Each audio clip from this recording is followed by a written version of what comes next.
Hey, hello, hey guys, what is up? Welcome to the winter edition of I almost said the Sausage Factory because you were talking about it, but the movie discussion Pocket Dimension, which is taking the Sausage Factory slot tonight, and that we had to push back this week's show a couple times. This, of course, is the dimension where time does not exist. The only thing that matters is film. I'm Cole, with always my co-host Jay, and I guess it's not our first winter one, but I don't know. In sort of our coming up with a topic for this week, I think both of us were completely blank this time. Like usually we had some ideas, and like neither of us seemed to have any sort of ideas. It's like, what do you want to do? What do you? Nobody really knew and stuff. And then I just sort of got inspired by the fact that winter's in full swing here and stuff. And just a few days ago, where I live, got really dumped with snow, and so it really feels the part. And at one point, I went the other day. I went downtown to where I live. Halifax has this place called the Public Gardens, which is exactly what it sounds like a big sort of fenced-in public area where, like, you know, with gardens and a duck pond and all that stuff, and some statues and fountains and stuff like that. And it's always closed in the winter. Except this is the first time I think ever that it's been open in the winter. And I went in and took a bunch of pictures and stuff of just everything covered in snow. And it reminded me a bit of like Narnia at the beginning, the Lion, the Witch, and the Wardrobe, when they're in their like constant. So maybe, and so then I thought, oh, okay, well, what's like a snow movie? And we were talking about snow movies, but most of them, you know, they're kind of like a genre thing. They're usually like survival type thing. Like Yeah. I like The Edge a lot. I don't know how much they talk about. The Revenant was a big movie that came out. It kind of had that thing going on too. The Thing seems like it's a little too obvious. We've already talked about it a lot on other places. And stuff like that. And then like Winter's Bone isn't a snow movie, but it is a winter movie. Now, I don't think I said, but yes, tonight's topic is the 2010 film Winter's Bone. Great title, as pointed out by Wayne and Garth. But yeah, so it takes place, I think, in some rural Missouri, so in the area called the Ozarks.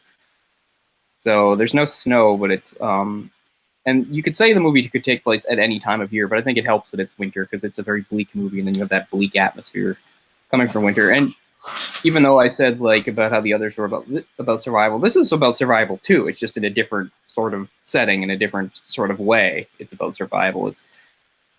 It's less about a person pitting themselves against the elements and more about pitting themselves against sort of just a harsh society or situation or whatever. You know, I heard the title years ago. I didn't actually see the movie until maybe 1 year ago. And I don't even think I saw it all the way through. I think this is the first time I watched it all the way through. But I knew what it was about roughly, and I knew that it was the movie that sort of introduced most people to Jennifer Lawrence, who's like a huge star now in so many movies and stuff. And obviously, what blew her up was Hunger Games, I guess. And you can take whatever you want from those movies, but at least this movie like establishes right off the bat that like even when it's like she can act, like she's a pretty good actor in this movie, I think. Mm-hmm. Yeah, it's a huge role. I mean, she's the main star, the main character in virtually every scene in the film. She carries the whole thing, yeah. But I mean, she really hadn't done a feature, before this. I don't think. I mean, small little bit parts. Yeah.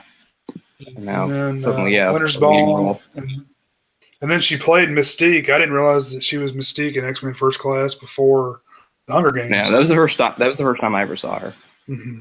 When she played the young Mystique in X-Men First Class, and did an okay job of it, I guess. The fact of the matter is, because Mystique is a shapeshifter and she's usually blue, kind of anybody can play her, as long as you're like a certain build or have a certain. Yeah. It's not really like a super hard role, but anyway, she's fine in that. Actually, my hatred for all those X-Men movies by Fox is well documented. The only one I like is First Class. I think First Class is pretty good. I don't think it's great, but I think it's pretty good. But yeah, so that would have been the first time I saw her. But yeah, so Winter's Bone, she's 20 years old. She's playing a 17-year-old, more or less believably so. I'm a pretty big fan of Jennifer Lawrence. She's always seems to give a good performance. I just watched Mother the other day, and I thought she did a great job in that one as well. Okay, yeah. Which, I know you're not a big fan of Darren Aronofsky, so you're probably No, I'm not. not going to But care for it. it's But possible. It's possible. Like, I don't know. Javier Bardem's pretty cool usually. yeah, he's Right? great. I mean, it's great performances. Even though you may not like the movie, but it's it's a good one. It's one to check out for sure. In selecting this movie, it was more like sort of a winter theme that was in my mind, and not good coffee, huh? Oh. Sorry, but earlier. Yeah, my coffee maker is not cooperating with me. It's awful. Now it's punishing you with awful coffee.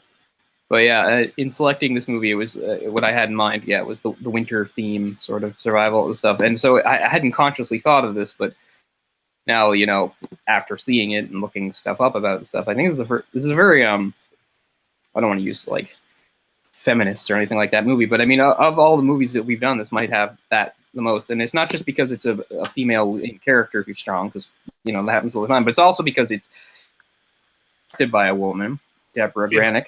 And it's based on a novel of the same name, written also by a woman, Danielle Woodrell. So she also wrote Ride with the Devil. Okay, I've heard of that. Mm-hmm. So yeah, this might be of the films we've done so far, the one that has like the largest sort of female contributions. It's based on a book written by a woman, starring women, all that stuff. So. And it doesn't like, beat you over the head with it either. No, it's not like, oh, look, girl power. It's just very real. But she's basically a young female in a man's world trying to, get some stuff accomplished. So.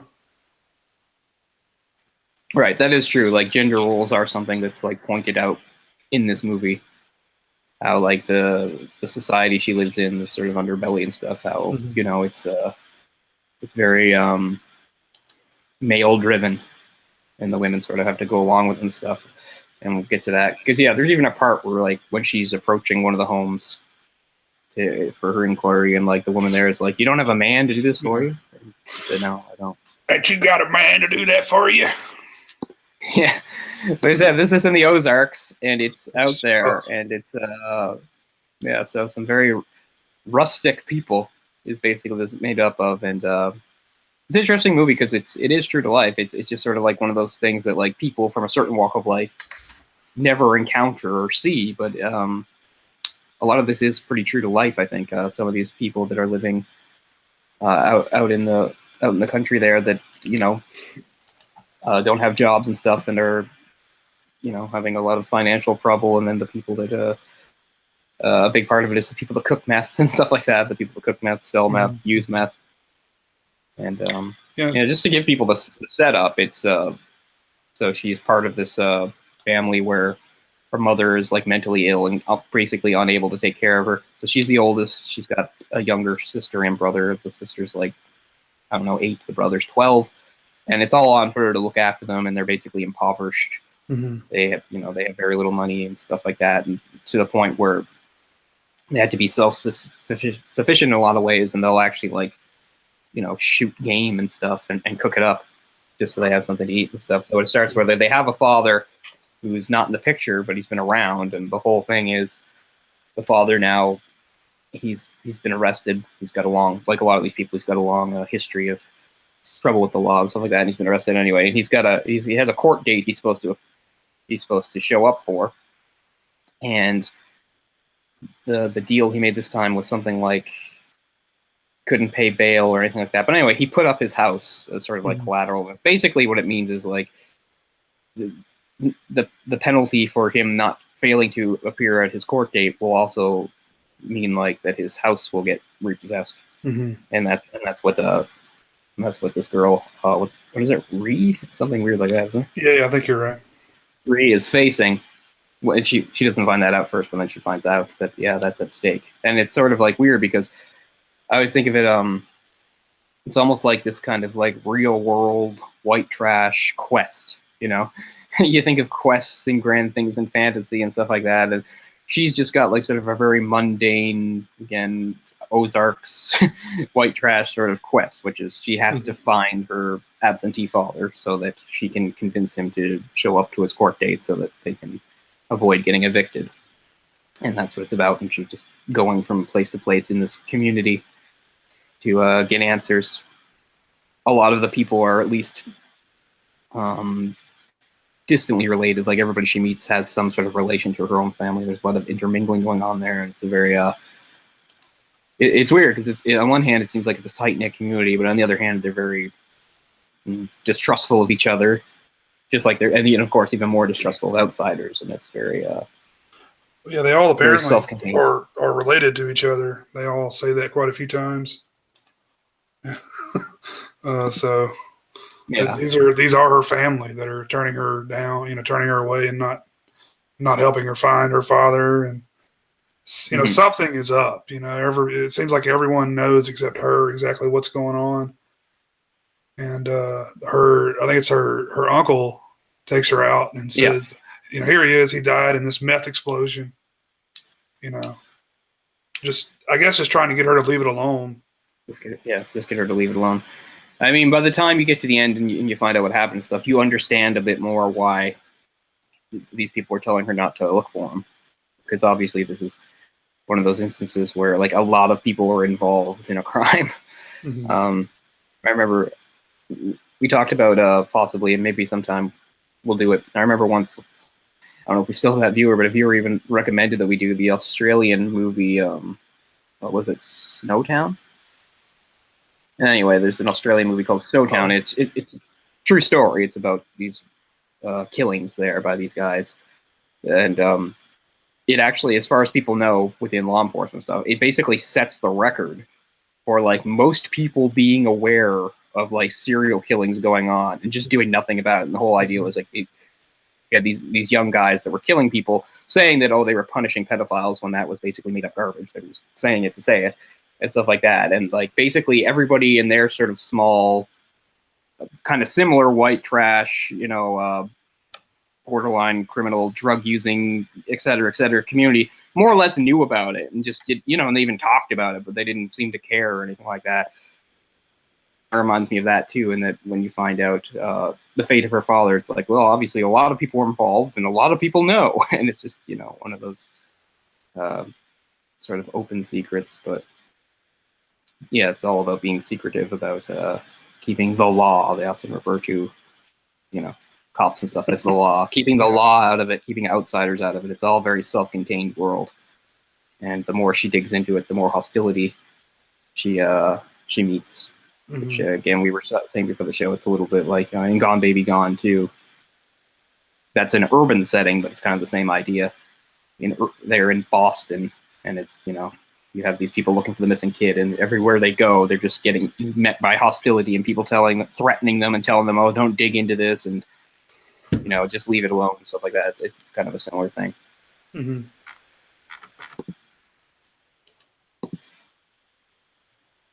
Yeah, even the local sheriff.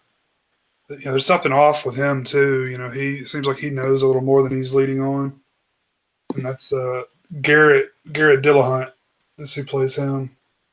The Sheriff Baskin. The only other name in the cast that I recognize is Cheryl Lee. I mean, I've probably seen some of these actors before, but I don't actually know the names. The guy that plays Teardrop has been in a lot of stuff. Yeah. Teardrop's her uncle, which would be her father's own brother.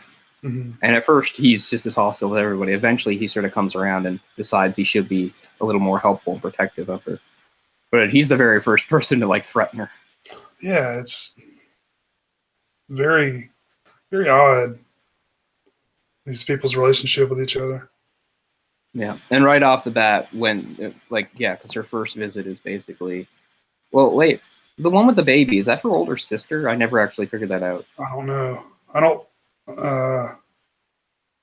know, maybe a cousin or something. Yeah, maybe a cousin and stuff like that. Because then she's talking to her and she says, what was it she needed to drive? And she's like, even I'll kick in for gas. And she goes, oh, I'll go ask my husband. And she's just like, he said no. He's like, what? And he says, well, he just said no.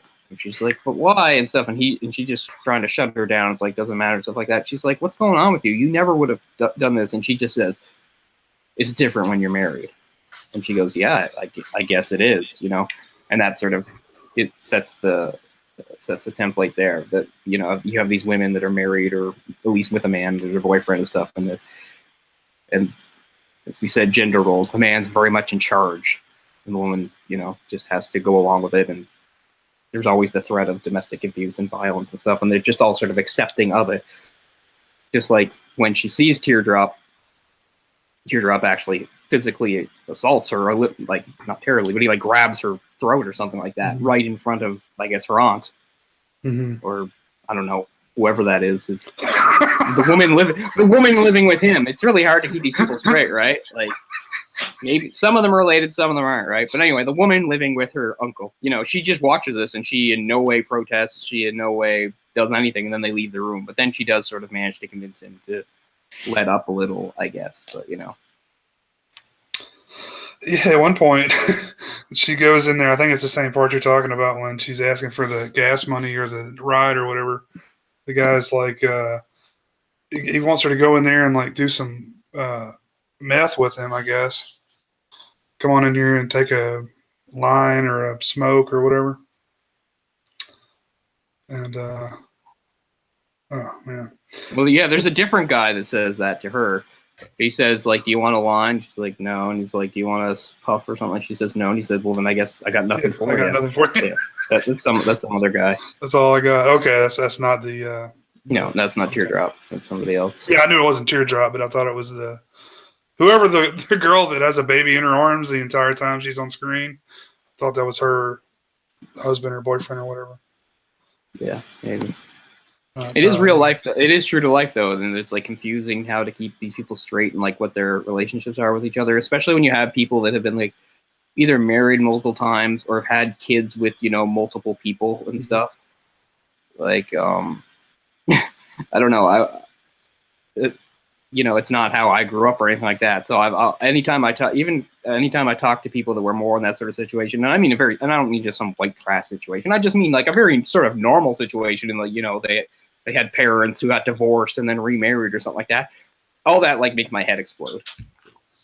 And that's basically how all like soap operas work too and stuff. Like I used to watch with my mother. I used to watch Days of Our Lives, and there's no two siblings on Days of Our Lives that have the same two parents. They always share like one parent, but there's always somebody different because you just have all these people over very many years, and I guess to expand the cast and make them more interesting and diverse and stuff like that. So it's like, yeah, there's like no couple that just has like multiple kids. Like the kids are split up between different combinations of parents and stuff. And I mean, I know that's real life for a lot of people, but I mean, it makes my head hurt trying to keep it straight.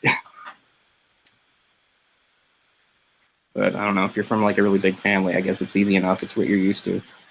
When, you know, but yeah, so you have some of that going on here where it's sometimes it's difficult to remember who's related to who or who's sleeping with who and stuff like that. Oh, and they're all just on drugs all the time, you know, openly. I don't know. This reminds me a lot of the Wild and Wonderful Whites. Did you ever see any stuff about them? I've heard. I know what it is, but yeah, it's Jesco White, the tap dancer guy. He they're reminds me a lot of that because it's a lot of what you're talking about, the relationships. Lots of people married to each other that you don't really know who's who, but they're all just whacked out on painkillers and prescription drugs and everything else. Like they're the ones that are giving the drug companies a run for their money right now because they're all, you know, addicted to their product. Yeah. Like they're the ones all these PSAs are written about. So yeah, it's eventually she gets visited by a bondsman, and that's who informs her of the situation, that it's worse than she thinks, that they'll lose the house, they'll get evicted within the week if he doesn't. He's already missed. By this point, he's already missed. And he's saying, you know, and she's saying, well, what she's been told, she's saying, well, he's dead. And he says, well, you have to prove it. Yeah, you have to give me something. You have to prove it and stuff. And she doesn't necessarily even really necessarily believe it at this point, because Teardrop does take her in a truck and take her to this place that burned down.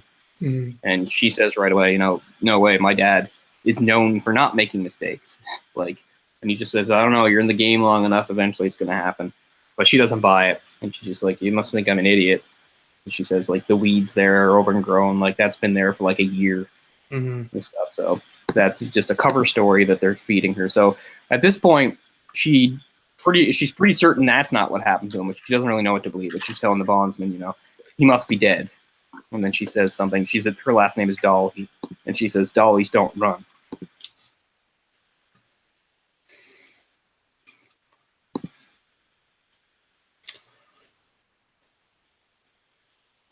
So from there, she's trying to talk to the head guy, the old guy Thump. The first time she went, she never got to see him. The old woman there with him she said no, go away and stuff. And this time she goes to like a rodeo or something like that, where he's working to try to get his attention. Yeah, and he's sort of like a low-level crime boss and kind of the boss of the community and stuff like that. Like, it's never really made clear exactly what he is or what he does, but everybody respects him and is afraid of him and stuff. Then, yeah, speaking of gender roles, the weird part here is when she goes, after, like, they're like, we were warned, she gets attacked by 3 women and taken into the barn and beaten. And then after the whole thing where she comes to and has a conversation with them and stuff like that, when Teardrop comes in to help her and stuff like that, he says, did you hit her? And she said, no man hit her. Me and my sisters did that. As if like that's some sort of like code of honor or something. As if it makes any difference. Like it's somehow better that she got beaten up by women than men. As if it's like not that it's a fair fight or anything. 2 of them are holding her arms. It's like, what does it really matter that this is like part of their, I'm sure part of their culture that they think it's better, it's right, that no man hit her, that the women did it themselves, even though the women did it on behalf of a man. But it was almost to appease him so he wouldn't get mad at the men there, I guess. Okay. No, the men didn't hit her. It's like, oh, the men didn't hit her. Okay, yeah. Which again is more funny too, because it's like if the men hit her, I'd have to fight them or something like that. But since it was women, I won't fight women, even though the community's full of men hitting women and threatening. Like almost all these women live under the constant threat of their spouse or whoever the hell they're shacked up with, hitting them or doing worse to them and stuff. And of course, everybody has guns too. This being the country. And there's a scene where she's trying to teach her siblings the proper way to shoot so that they can hunt squirrels. Right. If she has to go away, has to go away, they'll be able to kind of fend for themselves a little bit. Yeah, which is what she's trying to keep from happening. But I guess she didn't have any smaller guns, because I was thinking, hey, if she has like a handgun, she should have like taken it with her. I know. Yeah. And and that's another thing. Like, even before he's threatening like violence at the start, when she sees Teardrop, remember he's like sitting at the kitchen table with a handgun. He's like putting the clip in and taking it out, like as if he needs to like do even more to intimidate his teenage niece. Like, it feels very important to him to like show her the gun. Everybody's just so hostile. Mm-hmm. It's hard to watch, really. It doesn't put you in a good mindset. No. And this is out in the Ozarks, but this isn't like gonna show us like beautiful mountain cinematography. No, this is just bleak out in the country. Everything looks like shit type place. If you like property that has like junk all over the lawns and stuff, if you want to call it lawns, like this movie's full of that. But I mean, that's true to like even in my part of the world, you see plenty of properties like that out in the country, where everything's sort of run down and messed up, and there's junk everywhere. Like, that's everywhere she goes. Mm-hmm. Mm-hmm. That's what it looks like, and you think of her, Jennifer Lawrence. She's one of the bigger stars now, and she's in these glitzy movies, and she's all prettied up and stuff like that, and everybody's beautiful. This movie, this movie is real. It's not full of makeup effects and I don't know, what's the word, airbrushing or anything like that. You know, everybody just looks real, Hmm. and everybody's in their layers. That's the other thing that impresses upon you that it's winter, so everybody's just wearing. Nobody has like good coats, so everybody just has layers of different coats on top of other coats and stuff. What's weird is like she wears like 4 different coats through this movie. You would think like through the movie she'd always have like one coat on, but she wears like 3 or 4 different ones, which is really bizarre. Like, do they just have an open coat policy there where people just put one down, pick one up? Like, do they all share? I don't get it. They're like umbrellas. But I don't know. But I thought hard about that because usually in these types of movies, they kind of make a point of showing you that the character is always going out in like this one coat. But she like she actually has wardrobe changes, which is amusing. I'll be honest, I didn't notice that at all. Yeah, no, she's wearing a different coat like 3 or 4 different times. It's really weird because when you think about it, it's like, where is she getting this? Like, she's from like this super poor family. They can't make ends meet or anything. You think she would always have the same coat on? Anyway, it's not a huge deal or anything like that, but it did strike me as kind of funny, and I don't really know what they meant by doing it. But I was just like, yeah, maybe they just pick up stuff, put stuff down, whatever. But anyway, everybody's really layered, so it's not like a brutal cold. It's not snow, but you know, they get the point across that it's cold, it's bleak. All the leaves are off the trees. Everything looks bare and dead. Mm-hmm. Winter's Bone is a good title.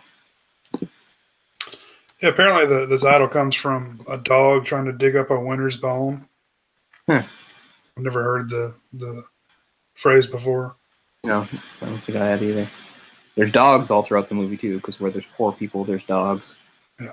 And there's one point where like her younger brother brings another dog home. She's like, "Where do you find him?" He's like, "In the woods." And you think she'd be like, "We can't have feed another dog or anything," but she's like, "Yeah." And the next scene, it's like them and 2 other dogs walking down the road. It's like dogs are also an inevitable part of this life. Like, the dogs are always going to be around, so I guess they don't really have to worry too much about feeding them or whatever.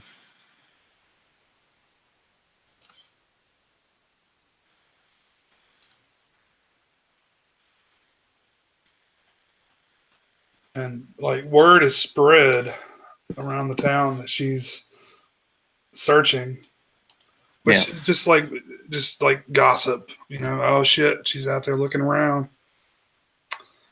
But so she gets her ass beat really badly. Like for the rest of the movie, she's pretty much has black eye and stuff.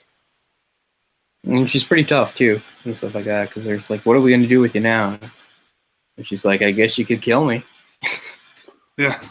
And they're like, "Well, we had that idea, but we're not going to do that." And she's like, "Well, then you can help me." It was exactly what I'd be like too. I'd be like, you know, because I mean, what else are we going to do here? But they don't. But by this point, her uncle has had sort of a change of heart, and he doesn't want, and so he comes in and he does help her, and that's where she finally gets a little bit of assistance there. There's also a scene, like you said, about talking about going away, where she'd been considering joining the army, which is another sort of, I guess, important thing to factor into the story, because it's another thing that's true about people, you know, in the lower tier economically in America. A lot of them, like, the army is like one of the only solid options the younger people have. Mm-hmm. And I guess it says right on the poster that after so much time, you get $40,000. And she goes into the recruitment office and talks to the guy about it and stuff like that. He's like, "Well, you get that money, but it could be within a few weeks, or it could be a lot longer, depending on how things go." And then he's just telling her, like, since she's still not 18 yet, she needs a parent and all this stuff. So none of it's going to work out for her. Plus, he says, like, "And you know, when you come to do basic training, you can't take your siblings with her." And she's like, "Oh, I kind of thought I could." It was a strange naivete. Or maybe it's just being hopeful. Even when the film opens, she goes to school, and the ROTC division of the school, it shows them marching around in the gym and stuff. They're doing their drills. Mm-hmm. Which I'm not real familiar with that. I know is it a way to go to college? Is it like you get some sort of scholarship type thing? Yeah, I think so. kind of what I assumed. But yeah, I think the conversation she had with the Army recruiter is probably what a lot of Army recruiters actually see.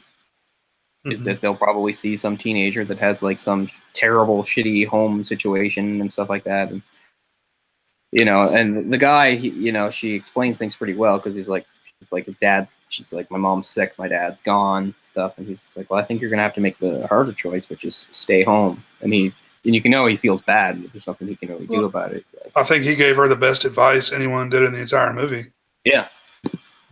As far as what, she doesn't need to do this. She needs to go take care of her brother and sister. And he knows at the same time, like, that's not a very simple thing. That's a really tough thing. And, he feels bad that he's just telling her, well, basically you have to stay stuck in the situation you're in. But because, the way the Army advertises, they make it sound like everything's so great and stuff like that. But for somebody in her position, it's not going to help her. Right. At least not for a couple more years, not until she could, get a few things secured so that she knows that something can take, know that her brother and sister will be okay. And then maybe she could go away, go to the Army, get some education, get some money and stuff, because it is an option that does work. Her only other option is to give the younger sister and brother over to Teardrop and let them, because Teardrop wants the boy, but he says, maybe later on I'll take whatever the younger girl's name. Yeah, the girl.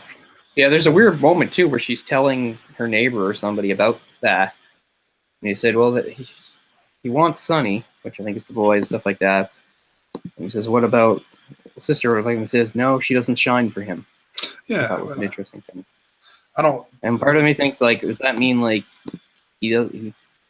I'm just trying to think, like, what does that mean? Like, does he think she doesn't have potential or something? Like, he obviously figures it's not like he really wants to take care of the boy. It's more like he has a use for the boy. Like, if he has the boy, he can probably get some sort of use out of him, make him work or something like that. But it shows you how jaded I am. It shows you how jaded I am. I immediately went to, like, some sort of sexual abuse type thing. I just didn't, No, that didn't cross my mind. But I mean, she doesn't want that to happen, obviously. So she doesn't trust Teardrop with her. No, she doesn't. She says that right to him. She's like, we'll go die in a cave before I let you raise them up.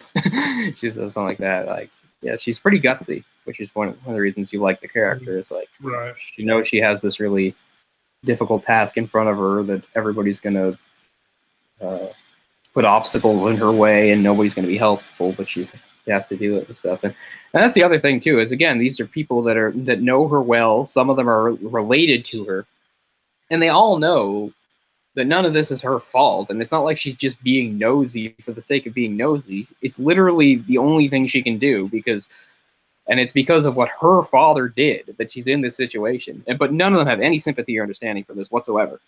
They do not give a shit, So it's like, not my problem, I guess, as far as they're concerned and stuff like that. So, because I mean, at one point, if I was her and, I'd be like, well, what do you want me to do then? Just sit here and die? Because that's basically my other option. You don't want me coming around asking questions so I can find out my father. So I should just stay home with my siblings and we should just starve to death. Like, so frustrating. You know what I'm realizing now? The guy who brought her to the house that burned down, yeah, that wasn't Teardrop. No, that wasn't. Okay, so I had it wrong. Yeah, and it wasn't Teardrop. It was him that actually said he would take the kids. It wasn't Teardrop. Oh, it was that guy, and that's her cousin. Okay, so yeah, but yeah, that's a younger guy. Yeah. Okay. The younger guy with the pickup. That's right. Sorry, neck tattoos and lots of coats on. It's all the same. Yeah, yeah, these people mix it up in their facial hair and stuff.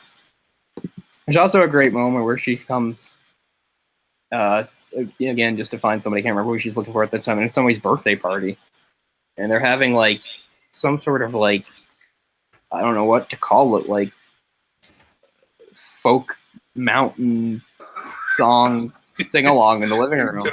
Good enough, yeah. And I just like, does that still happen in America? Is that a thing? Are there a bunch of like people like literally legitimately that's what they're doing for entertainment. I mean, I guess it's good in a way. They're keeping their heritage alive and stuff. I just didn't think people cared really that much. I mean, I guess it's probably true though. I mean, I'm from a very Celtic place, and God knows, yes, where I come from, lots of people are into that with the really Celtic stuff, playing the fiddle and all that garbage. Mhm. But I don't mean garbage, but I just mean it's never been something I've embraced. I've never embraced my Celtic heritage very much, even though I live in a place that's literally called New Scotland.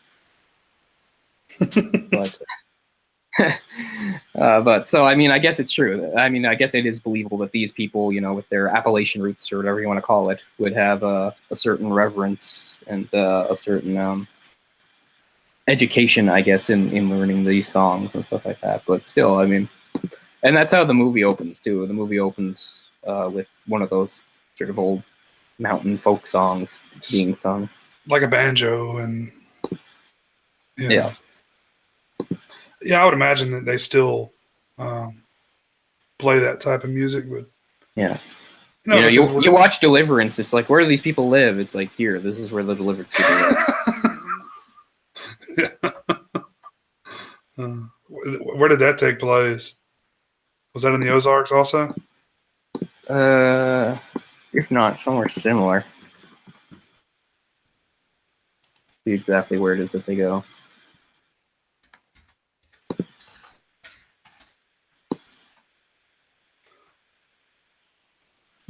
No, they're further south. That's down. That's somewhere in Georgia, apparently. But still kind of same. Yeah, so it's more southern. This is Missouri, so that's kind of what? Midwesternish, I guess. I move the geography around in my head. But yes, Deliverance has the dueling banjos. Yeah.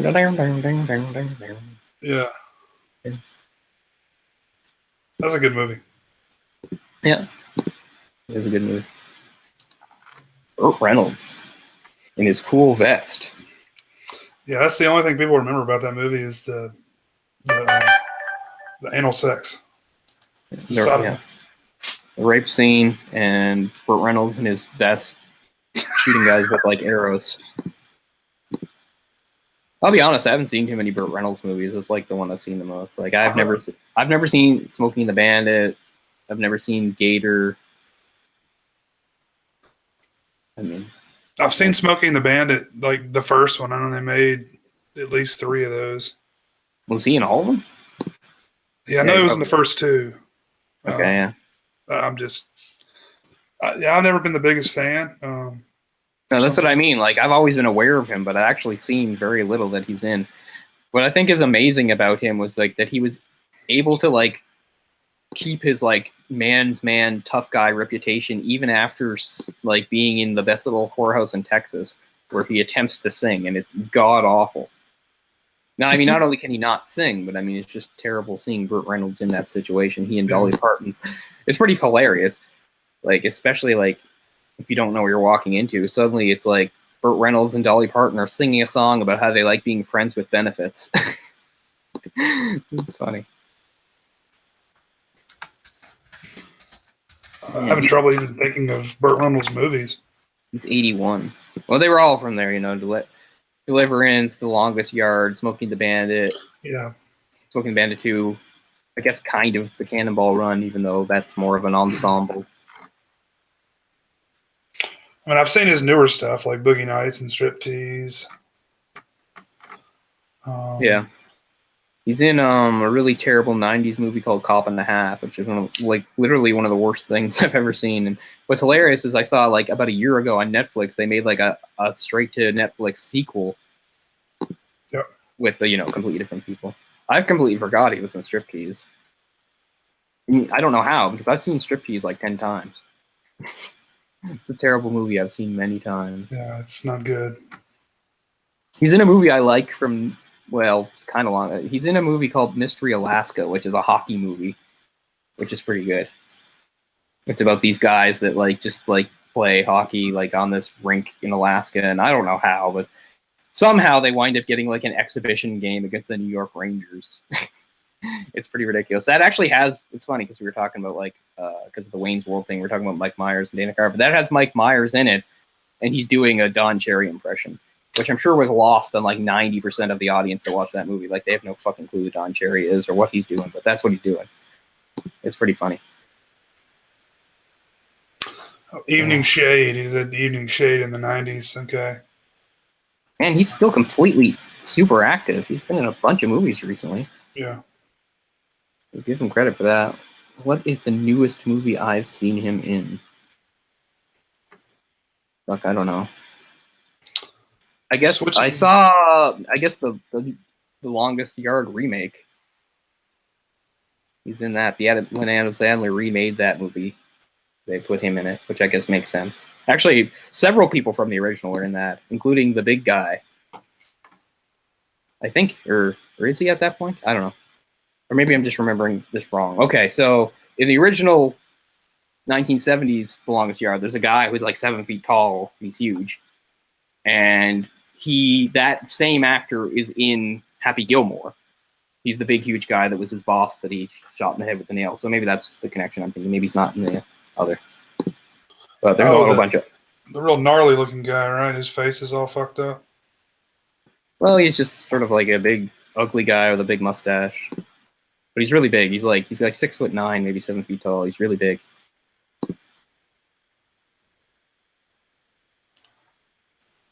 I'm pretty sure he was Jaws in the Bond movies. Yeah, he died a few years ago. Yeah. Which isn't bad, really. Well, I mean, it is, but I mean, so a lot of those people that are like really big have short lifespans. Yeah, true. Or they have lots of like they have a lot of health problems, yeah. Or sometimes they just die of like heart attacks and stuff. I was reading about this woman who was the tallest woman in the WNBA. She's already dead. She only lived to be like 45, 46 or something. Yeah, this I don't know if you've ever heard of Glow, the ladies wrestling organization, like in the 70s. No, I didn't hear of it until they made a show about it. I did not know that was the thing at all. Well, anyway, the main woman from that just died like a few days ago. She was really young too. She was like 60. She was way younger than I thought she would be. Oh, she was one of the wrestlers back in the day. Right, she was really big, big woman. But yeah. Mount Fuji, I think her name was. It's a colorful name. Yeah, she was 60. Female wrestlers seem to die all the time. Like, remember, didn't China die? Yeah, I think China's death was more drug related, I think. Oh, okay. Could be wrong, but China wasn't old at all. No, she was only like in her 40s.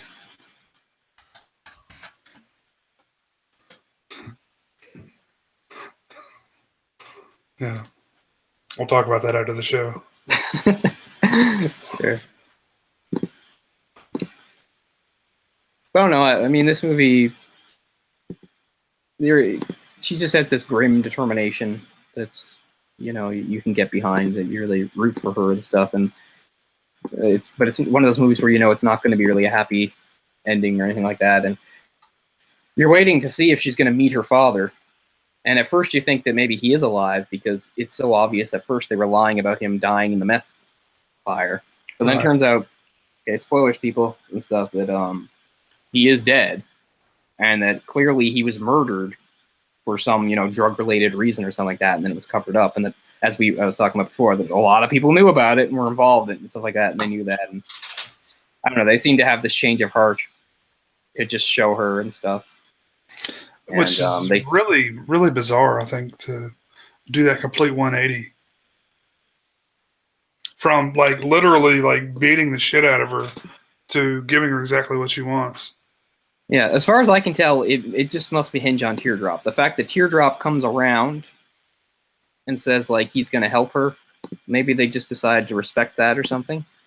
Because it's funny, because again, it's a 180 even on his part, because at the beginning he's, really resistant, but he comes around and there's a part where, like, he gets really involved and, you see him asking around, there are these guys saying, oh, you better back off, or blah, blah, blah, blah, blah. And he calmly goes back to his truck, gets out an axe, and smashes in their windshield, which I think was pretty funny. And gutsy, too. But it's clear that Teardrop, even though he's like, just some skinny meth head, he obviously has a reputation. Because like the first thing they say when he shows up at the barn to get her is somebody's like, no, just to relax now, Teardrop, or something like that. Like, yeah, like he obviously makes them uneasy. Yeah. And stuff. So all I can figure is like the fact that he's thrown in with her, like they kind of respect that. Is all I can figure. Well, they also killed his brother, so I mean, maybe another. Yeah, and I guess they think they need to like try to make things right with him, or he'll become a problem for them later on. Maybe. I don't know. But anyway, yeah. So they put a burlap sack on her head and take her to this pond out in the rowboat, and then they find out that's where her father's body is, and it's really gruesome stuff. It's like, why can't they just pull his body out? But instead, they have to do this thing where they're like, hold his arms, and they literally cut his hands off with a chainsaw so she can bring the hands into the cops, and the cops can identify it that way. It's like gruesome as hell. I don't think it works like that, does it? You can't just like bring them random body parts and say, all right, yeah, they're dead. I guess you can.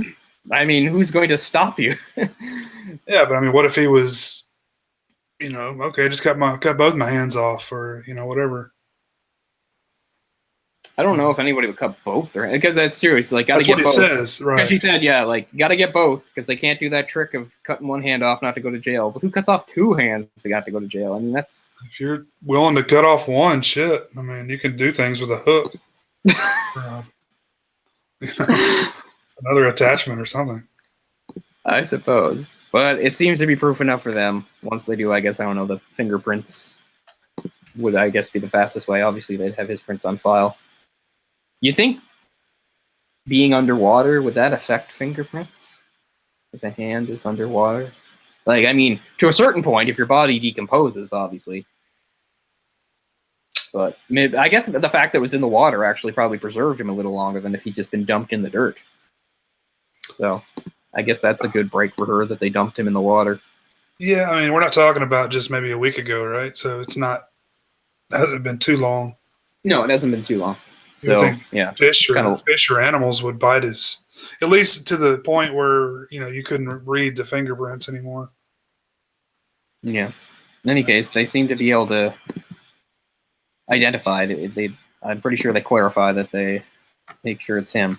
Yeah, they do, because the bondsman comes later and does a bit of a wrap-up.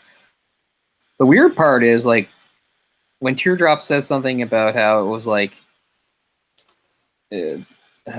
he says, like, the reason he was killed was because he was going to inform on some of these other meth cookers or whatever like that, and that's why they did it. And he says, but I don't know who killed him. And he impresses on her that, like, it's a good thing he doesn't know, because he would, I guess, feel the need to, get revenge. And he thinks that would get him killed. And then he says something like, if you ever find out who did, don't tell me, because I would probably get killed trying to get revenge. I'm pretty sure that's the gist of what he says, or something like that. But then towards the end of the movie, when he's leaving after he sees her the last time, he tells her that he knows who did it. And then it's just left completely open-ended if he's going to do anything about it or anything. He just sort of lets her know, oh, now I know, and then he just walks off and stuff. But yeah, you get the wrap-up just before that with the bondsman coming back and giving her some of the money. And so about the money there, meaning that his house wasn't enough to cover his bond. So someone went and put this money up, presumably to just get him out so they could kill him, right? Is that what you thought? I don't know, because, yeah, they just said, like, at the time we just thought it was some associate of Jessup helping him out. But it's like, yeah, maybe it was to draw him out. They just wanted to get him out so they could kill him, and so he wouldn't. Because, yeah, they just say it was some anonymous associate of him and stuff like that. And since nobody came forward for it, he figured he might as well give her that bit of the money, since in the end she is the one who found him and stuff. So I guess that's a lot to help. Enough to keep her going. And that's the other thing too, like, this isn't a movie where everything is sort of super resolved. It's more like, okay, well, the house isn't in jeopardy anymore for now, but the situation is still pretty darn bleak. And then she just reaffirms with her brother and sister, because they were they'd heard about her wanting to go in the army and stuff like that. It's like, well, I thought you wanted to leave us, and she's like, I'll never leave you guys. And there's our ending, and it's nice. I mean, it's reaffirming that she's going to stick with him. And as I said before, it reminds me a lot of the ending of Gone Baby Gone, where it's like we go through this whole thing and find out, at least in Gone Baby Gone, what they're looking for isn't dead at all. She's back, but it's kind of in a worse situation because the whole point of Gone Baby Gone was to help, even though it was a crime or a trick, it was to get her out of a bad situation. And then you just have Casey Affleck sitting on the couch with the girl back in, while her mother, or her stupid horror of a mother's going to go out and, neglect her as always. And this movie kind of reminds me of that, except that at least she's the Casey Affleck, and that she's the responsible one. She's going to be there. She's going to look after them. But it's still a pretty bad situation. It's a terrible situation. It's what she's got food to feed them for a month, or enough money to feed them for a month. So yeah, I don't know how much money it is supposed to be because the reason Sonny and Ashley ask, actually, it's not because of the army. It's because of the money. They think that once she has money, she'll leave. And she just says, no matter how much money I get, I'm not going to leave you guys. Which is interesting, too, because it seems to suggest that maybe that's how they saw their father. Their father was always leaving them. Well, it was because of money. He cared more about money. Which makes sense. I mean, if you're in the drug business, you care about two things. You care about drugs, you care about money. I mean, I've known people like that, or at least not well and stuff like that, but or people that I've known in a weird fashion because my father knew them because my father's job as a lawyer was to get them out of jail and stuff like that. Right. And it's amazing the single-mindedness of some of these people. Well, it's there. You're just thinking in the moment. You're not planning ahead at all. No. But it's just always about money so they can get the pills or whatever that is. That's all they really care about. Because, this woman that worked for my dad for years and stuff like that, her husband was this piece of shit guy that was always in and out of jail, and he was just this total crook. And everything just about him was money. That was all that's all he ever thought about was, if he had something, if he could sell it and flip it so he could get money. So he could get pills or whatever the hell it was he was into. That was just the only thing that went through his mind. And I'm just thinking, I think if he had $1 million, he wouldn't be happy because I think he would just still be in the same mindset. He would just get, he would, he wouldn't actually spend the money. I don't actually improve his life. He would just do more of what he's already doing. And I think that's how it is for a lot of these people. It's sure. It's oh, well, if you had $1 million, you could live in a nicer part of town, a better apartment or something like that, and maybe take some courses or something, set yourself up. Then you realize they wouldn't do anything at all. They would just do more of what they're already doing. Now they can get more pills or more drugs or more alcohol and stuff like that. This movie shines a light, I suppose, on some of these societal problems. But again, it's not one of the ones that it's not trying to offer any answers either. It's just saying here's a reality. Here's something that does go on in the world today that a lot of us are removed from, but a lot of us,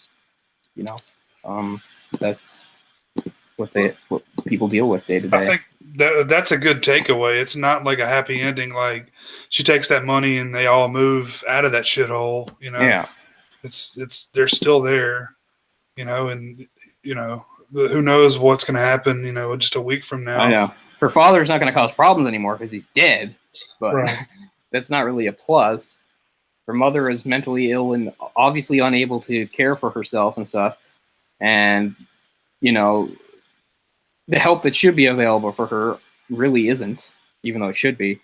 And it's more oh, well, if they had money, they could pay to put her in a facility and stuff like that, which is still pretty sad that we think that but that's the truth for a lot of these situations too. It's it's a society where it's sink or swim. No one's going to help you. Yeah. The one good thing about it is once she does turn 18, she will be able to care for those kids as their guardian. If the mom, does get killed or kills herself or, whatever might happen. But, because otherwise they would all just go to foster care. Yeah, that's true. I hadn't thought about that, but you're right. She's just basically holding everything together just barely. And the fact, and the truth is, the state or the cops or whatever could come take the kids anytime. Mm-hmm. And she's keeping it together and keeping that from happening.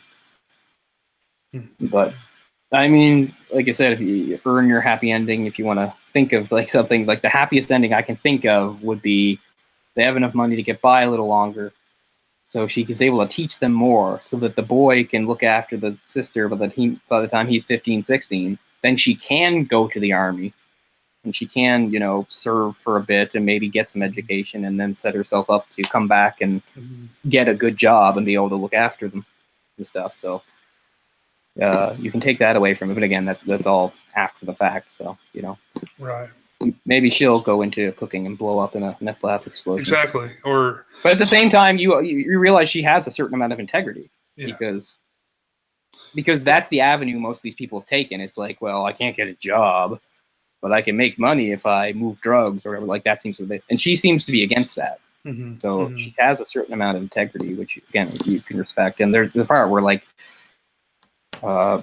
Teardrop just says like he waves it in front of her, like, you like this yet? And she's like, haven't developed the taste for it or something like that.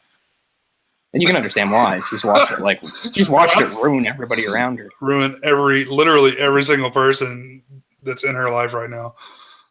Yeah. Oh, man. I mean, that would be like my main concern is like you got these two young siblings. It's like trying to make sure that they don't wind up being meth heads. Well, things are bad enough without them having an addiction. She has a good head on her shoulders. I guess you can just your happy ending is knowing she's not going to make stupid decisions like other people would. Right. Yeah. But like I said, it reminds me of the Gone Baby Gone thing, where he sits down on the couch, which sort of reminds us like that he'll be there. Like her mother, like the little girl's mother sucks. Everything sucks. Right. But he'll be there and he'll do what he can. He can't do a lot. He's not a millionaire, but he'll be there. And it's kind of the same thing. It's like, it's not a great situation, no miracle, but she'll be there. And she actually says that, I'll be there. Which I get is the one sort of hopeful thing. I read some reviews here and a lot of people were saying like, oh, it's, it should be depressing, but I found it kind of hopeful and stuff like that. And I was like, really? I'm really depressing, but I will give the ending that. The ending has that sort of tinge of hope, even though it's, I didn't feel still buried in a very dark reality. Well, just think about this. What if somebody gets wind that she's got an envelope of cash in her kitchen? Somebody's going to come like kill her and the whole family just to get the money. Yeah, she's definitely in that sort of community where that would definitely happen if anybody finds out. And there's some other interesting points that they make too. Like this movie has various themes running through it. Family's a big one, and one of the things she says like early on is like when she's talking to them about how like I am your blood. We have some of the same blood and like that. And she's turning away. So like you people always talk about how important family is, but I guess not. Because this is what you're doing. And that's the other thing too. Like the contradiction is that like these people have like this weird tight knit society, and they talk about the importance of blood and keeping outsiders out. But they'll turn on each other just as fast as anyone else. So, as you said, it's not a stretch at all to believe that any of these people who might be directly related to her might just break into her house and steal from her or even hurt her or kill her or whatever to get it. Because everybody's so single-minded and everybody's just about looking after themselves. It's everything else that goes on around them, well, it's not my problem. Which you can say is a microcosm for society in general or America or whatever, that sort of thing. People not caring, people not helping.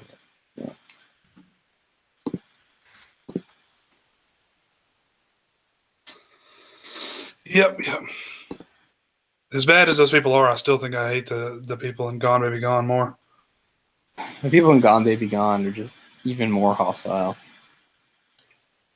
I haven't seen that in a while, but I mean, I remember the overall gist of it. I mean, the mom is like literally the worst person on the planet Earth. Yeah. The mom of the missing kid. I know, and they really drive it home at the ending too, where like she gets found and she's like talking to the reporters, and she says, "I feel like 9/11 right now." Oh, I forgot about that. Wow.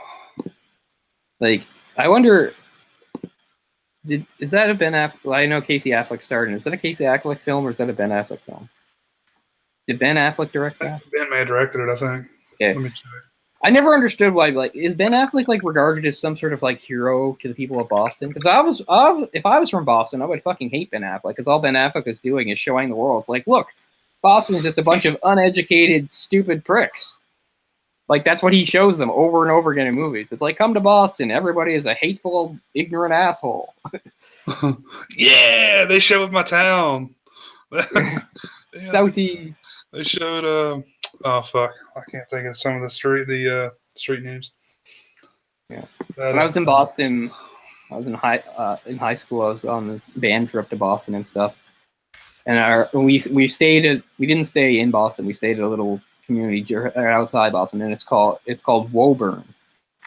I think it's Woburn.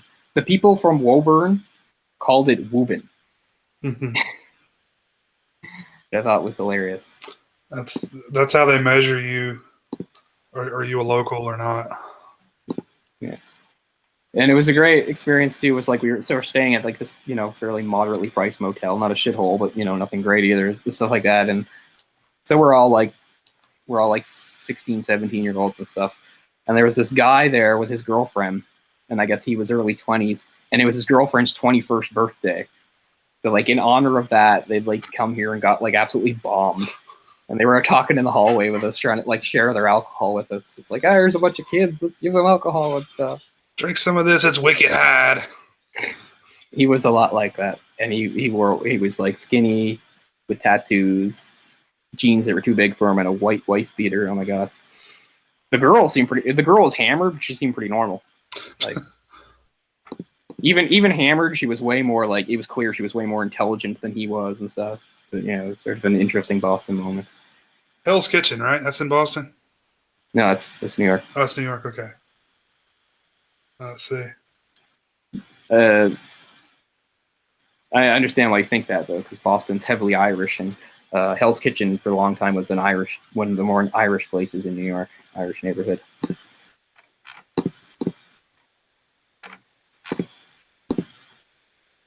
Yeah. Too bad how things change. I mean, I guess it's good, but yeah, I always love thinking of the Hell's Kitchen of like the 60s and 70s. Hell's Kitchen now is no big deal, and gentrify, kind of like the Harlem deal and stuff like that. Yeah.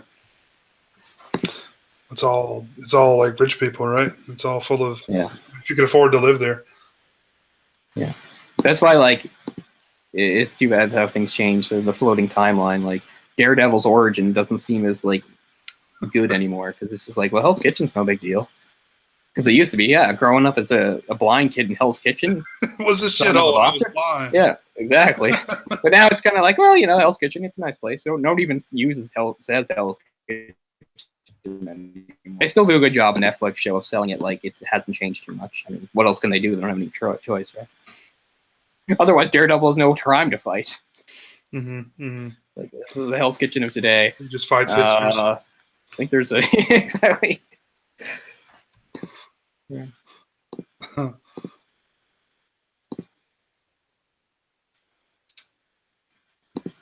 The Ozark Mountains and the Ozark Plateau, including Arkansas, Missouri, Oklahoma, and Kansas. Oh, really? I didn't know Arkansas was included in that. Okay.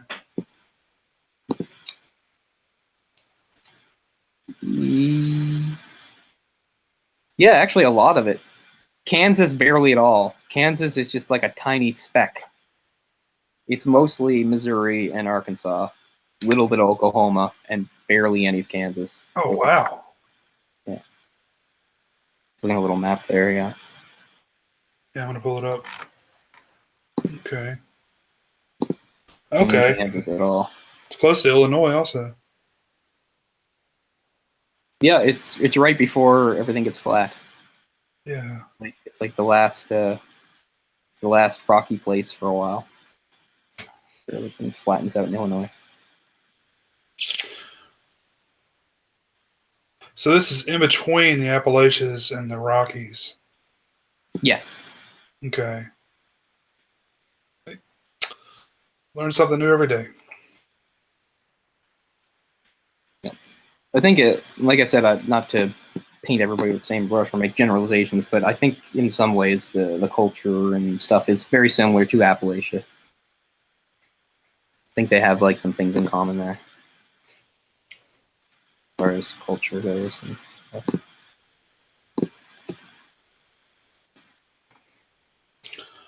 Yeah, Pizzo had a question for us. He said, If you could have lasagna at Olive Garden with any celebrity, living or dead, who would it be? Well, since it's lasagna, Jim Davis. It's the most appropriate person I can think of to eat lasagna with.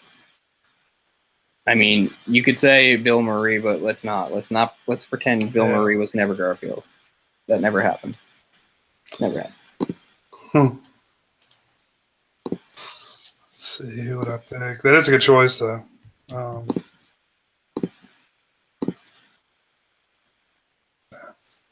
I don't know, some Italian director, I guess. Hey, spaghetti. Hey, they would literally shit on Olive Garden lasagna. I don't remember what I ate when I went to the Olive Garden. I went to the Olive Garden in New York City, and I really enjoyed whatever I had. I think it was some sort of pasta. I usually get a pasta. It wasn't lasagna. I know that much. It might have been like a chicken Alfredo or something like that. I thought it was really good though. It's not bad. It's just kind of generic, in my opinion. I mean, I don't dislike it, but there's other Italian places I like better. Yeah, sure.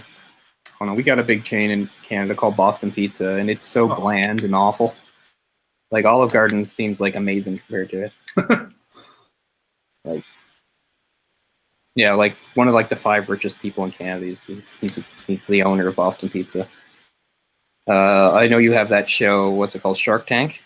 But we have the same show, but it's called Dragon's Den, and he's one of the people on it, and he's the asshole. Like everybody else is really nice, and he's just the asshole that's just like, no, I will not give you any money. Can't remember his name. I'd love to watch that. That sounds cool. I've actually really gotten into Shark Tank in the past year or two. Yeah, Dragon's Den is the exact same thing, just Canadian equivalent. It's if it's not fake, you know, you kind of can get a sense if it's fake or not. But yeah, it's not fake because I mean there were even some kids from here across the bridge from Dartmouth that were doing this thing with like organic juice, and they helped them, and they're like a big thing here now. So I've literally seen like the reality of the show, which is kind of cool. I had to look up his name now. It's funny because like the other people like on the panel like often like make fun of them for being an asshole.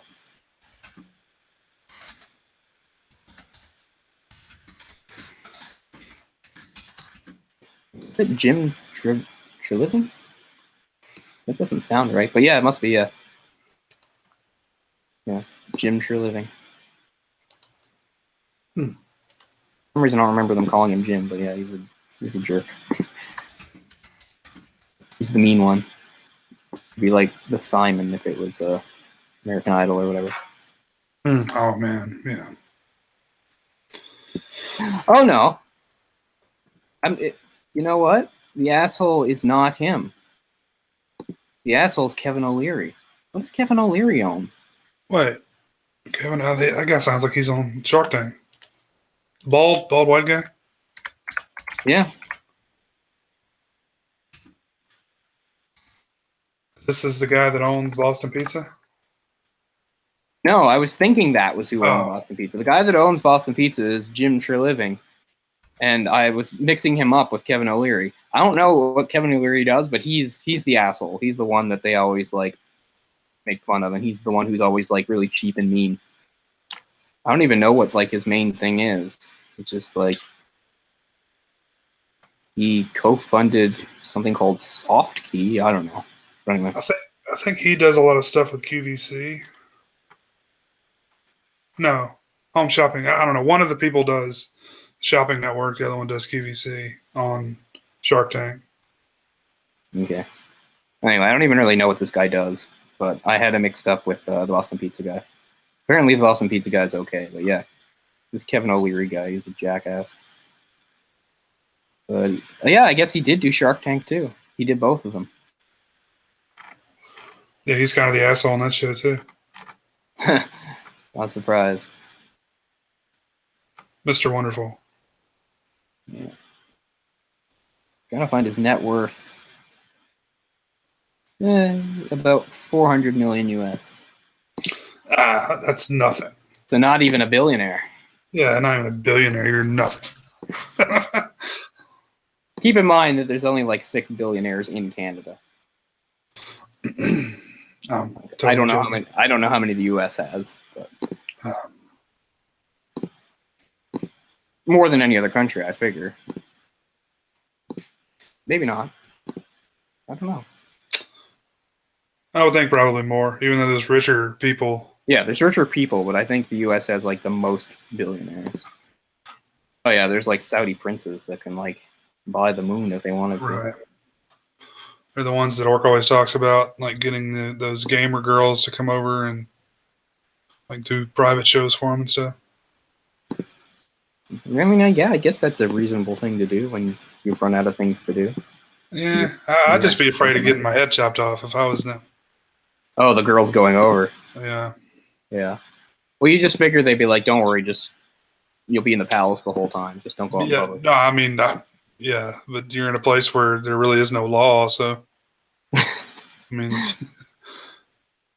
I would totally go for money, but then again, I'm not a girl, so. Although I don't even know what it is they do. I thought what Orc had said wasn't gamer girls. I thought it was just like guys, and not that the girls. Although it is true, I've never heard of any girls who were good enough. But the guys that were really good, they wanted them to teach them. But they would pay them. They would pay them a whole bunch of money to teach them. You may be right. Yeah, like there was a guy like Orc actually like knew who would like talk to a few times that literally did get invited, and he got paid like I don't know, like $200,000 or something by this like Saudi prince's cousin. They have huge families, right? So he's like 160th to the throne or something, but he's rich as shit, and he's got nothing to do. So he's like, I like StarCraft, so I follow this guy on Twitch, and he's really good, so I'm gonna give him a lot of money to come over here and teach him. Yeah. And it was funny. It's true. It's like what Orc said. I totally believe. It's like the guy did not believe it. He thought he was totally being punked. Like he's like, "Oh, okay, you're a Saudi prince, and you're gonna pay me money to come over and teach you to play StarCraft." Like it took him like several days to convince him like he was legit. Yeah. But such is the world we live in. So yeah, don't want to talk about the gamer girls. We have a good feminist vibe going for this movie, and it'll get destroyed if we start talking about those Twitch girls. Because that puts feminism back. Sure, yeah. I mean, they're destroys the complete opposite of what we're talking about, though. Exactly. There are chicks out there that are, and again, I guess there's nothing wrong with it because the idiots that give them money are free to do it if that's what they want to do. But to me, that's just sad. To think that, like, if I had a Twitch channel, no one would give a shit, even though I'm way better at games than, like, 99.9% of those chicks. And I have more interesting things to say about the games. But the fact is, for a lot of these guys, a wet dream is just doesn't even have to be a hot girl, even a passable girl. A passable girl that likes video games a little bit is just like for these guys. Like that is like their sexual fantasy like times 100. So yeah, you can be like a moderately good looking girl who's moderately good at video games and make a ton of money from these idiots. And they've got like amazing like rigs. Like it's like, how do they stream so well? It's because their gear is all paid for by these donations and stuff. Right. What's funny is every once in a while Orc links me like a link to like one of the live sessions and stuff like that, and I'll check it out for a second. What's hilarious is the chat on the side. Like 90% of them is just the people saying awful sexual things that she's just ignoring. She's just ignoring it while they're saying like all sorts of horrible things, and all of a sudden go ding, and she go, "Oh, thank you," and you look and it's like donation $2,500, and you're like, what? Oh, and that just makes me so sad to think that like sick.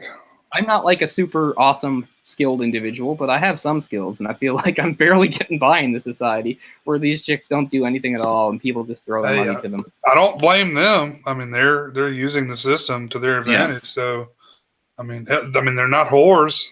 No, they're not out there being whores. They're not having to take their clothes off to do it. So.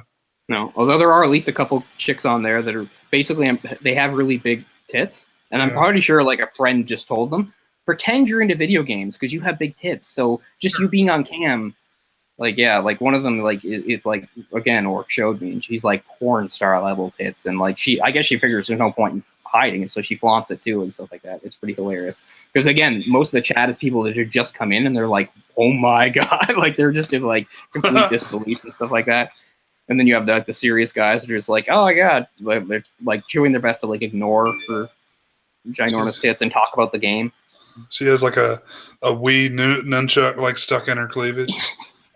Pretty much. Anyway, that's all I'll say because yes, all this stuff, feminism and such.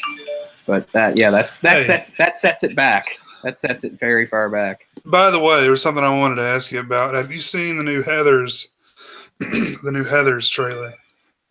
No, but I heard about it. It's quite interesting. I will be checking out shortly. It's like a PC version of Heathers, like a modern day. Like one of the Heathers is a guy. Huh? I didn't know that. Presumably homosexual. I don't know. Appears to be very flamboyant. I don't know why there needs to be a new Heathers. No, there doesn't need to be. Heathers was fine the way it was. It's not like it needs to be updated for a new generation, for Christ's sake. Is it really so unrelatable? Is it so far back in the dark ages that nobody can figure it out? Like, give me a fucking break. No. But other snow movies we were kind of talking about this time of year is, lots of snow all over the country and in Canada.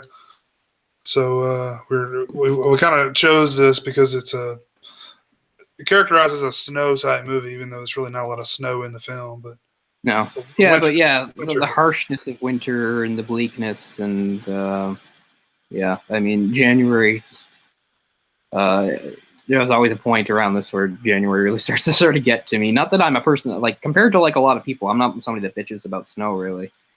Like, that's always the talk. Like, I don't even know. I don't know. It's just part of our culture to bitch about snow, even though I figure a lot of us actually like snow. Because anytime I hear like any sort of small talk, like at a restaurant or at a store or something, it's always like, well, hopefully it'll warm up, or oh, that's good, no snow in the fort. Like, everybody's like, I'm just like, who cares, no snow? But I mean, I get it. I don't have the same life as other people. I want to dig. Like, I don't have a driveway and have to dig a frozen car out. That is easily the worst part about being Canadian. The worst part about being Canadian is waking up in the morning to go to work or school in the freezing cold and going outside and digging your goddamn car out of like snow. That is just an awful. And I mean, I've done it,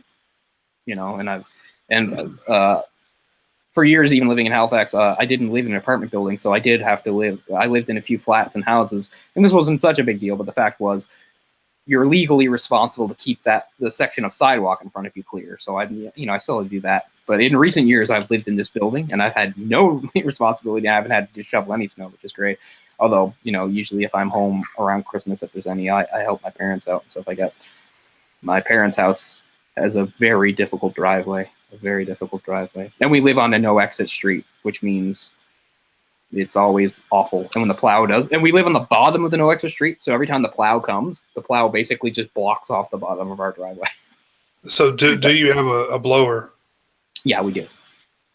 And it's good, but blowers don't work for everything, particularly the bottom part. See, the bottom part is just like a big wall of snow and ice that you have to break yourself. You get through that, you get the rest of the thing, but it's a lot of work, and God, snow is heavy. Snow is so heavy. But right now, it rained a bit last night, but it didn't thin out the snow so much. We don't have a ton here anyway. It's not like it was a big deal. We got maybe 15 centimeters here. It's not a lot. But and things actually look kind of nice and wintry. I was saying before we went on air that when I was out yesterday, we got the Halifax, we have the public gardens here, which are always closed in winter. And for the first winter ever, as far as I know, they're open. And it's really a neat, surreal experience walking around in the public gardens where everything's just covered in snow. The fountains aren't on, the statues are buried, everything's dead. And it's kind of interesting. I took a lot of pictures. It was nice. Neat experience. But yeah, I was just sort of in a wintry mood and stuff. And I watched, not that this is a wintry movie, it has a wintry start, kind of like The Revenant. I watched Seraphim Falls, which is a revisionist Western from a few years ago, starring, it's funny because it's a Western type thing, but stars Pierce Brosnan and Liam Neeson. It's set just after the Civil War, and they're both former soldiers, one from the Confederacy, one from the Union. One's hunting the other down for something he did during the war. And Pierce Brosnan's on the run from Liam Neeson and these other guys that he hired to help hunt him down. And it starts, they're up in the Ruby Mountains in Nevada. So they start up high, and it's all snowy there. So the whole opening 25 minutes or so is him like trying to he gets shot, and he's trying to like survive in the snow with them hunting and stuff. Eventually, he gets down from the mountain, and then it gets. That's what's interesting about a place like Nevada. Nevada's so warm and stuff, but you get high enough and there's snow. It's kind of interesting. Same thing with like Africa, right? Africa is a very warm place, but you can get snow on the equator if you go up high enough. Mhm. So if you're in those mountains, so anyway, it's an okay movie. It wasn't great, but I think that's sort of the other thing that sort of kickstarted. I was thinking, oh yeah, movies with snow. Movie I liked for years, even though it's kind of straightforward, is The Edge with Anthony Hopkins and Baldwin. Alec Baldwin. Is it Alec? Okay. It's Alec, yeah.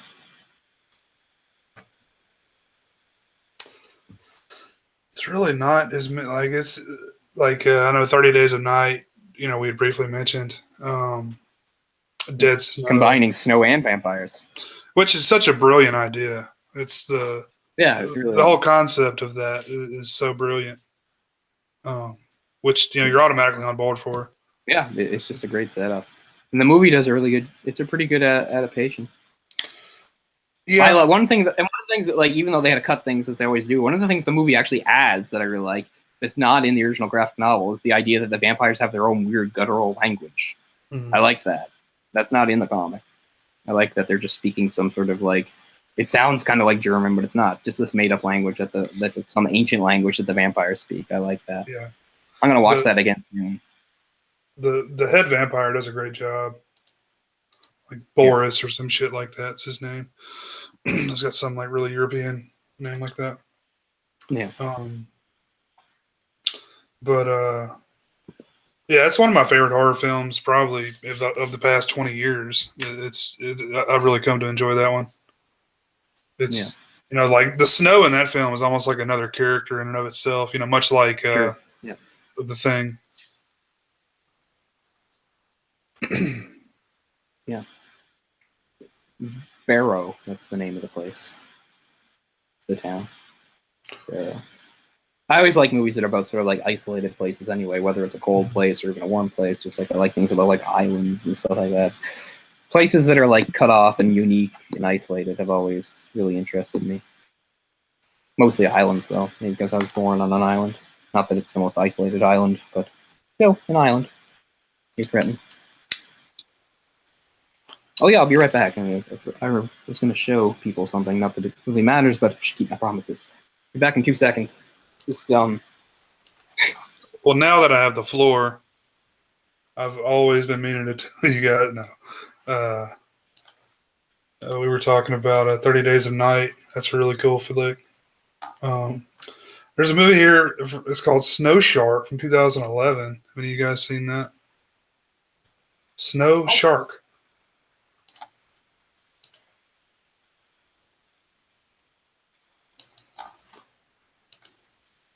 The shark in the snow. Oh man, that looks terrible. sorry about that. Should have grabbed this beforehand. Instead of leaving you Oh, no problem. to dead silence and stuff. But our last episode, it was a while ago, and we did Fooly Cooley. I said I had some Fooly Cooley swag. So here's the mug. I got this at Midtown Comics in New York. Fooly Cooley. Takun. Stuff, which is always prominently displayed. Here is the first soundtrack. There are actually 3. This is the first one. A little cracked and broken there. Featuring the music by The Pillows. It's really cool. And this isn't as good, but this is the Fooly Cooley manga adaptation, which is not very good, I think. It's a much darker, weirder tone that I don't like. And sometimes the art, it seems like they're not even trying. It's a very odd choice to even make that into a manga. Yeah, because I mean, without the color and the vibrancy and the music, it just seems so different. And like I said, in this, it's a lot more dark and twisted. Like, he actually kills his father for real with the bat in this. And there's some other weird choices too that I can't remember because it's been so long since I read it.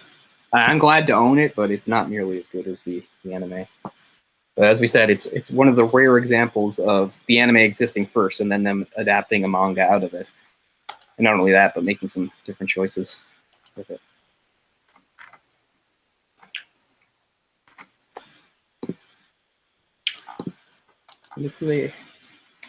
Yeah, what else do we have with Snow? Because we'll discuss a bit more about.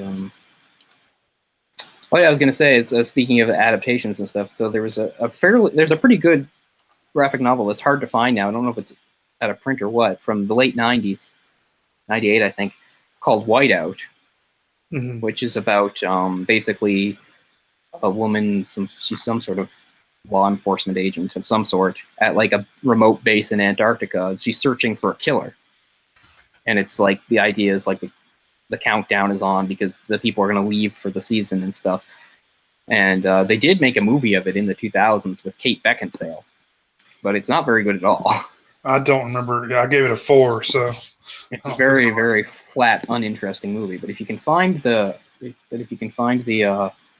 graphic novel in which it's based, it's better. I can't even remember why because it's been years since I read it. Another thing it shares in common with the 30 Days of Night. Not that I mind with the 30 Days of Night, and not that I really mind with this either, but it's just typical of how movies work. It's like that in both 30 Days of Night and in Whiteout, in the original graphic novel, there's nothing really attractive about any of the characters.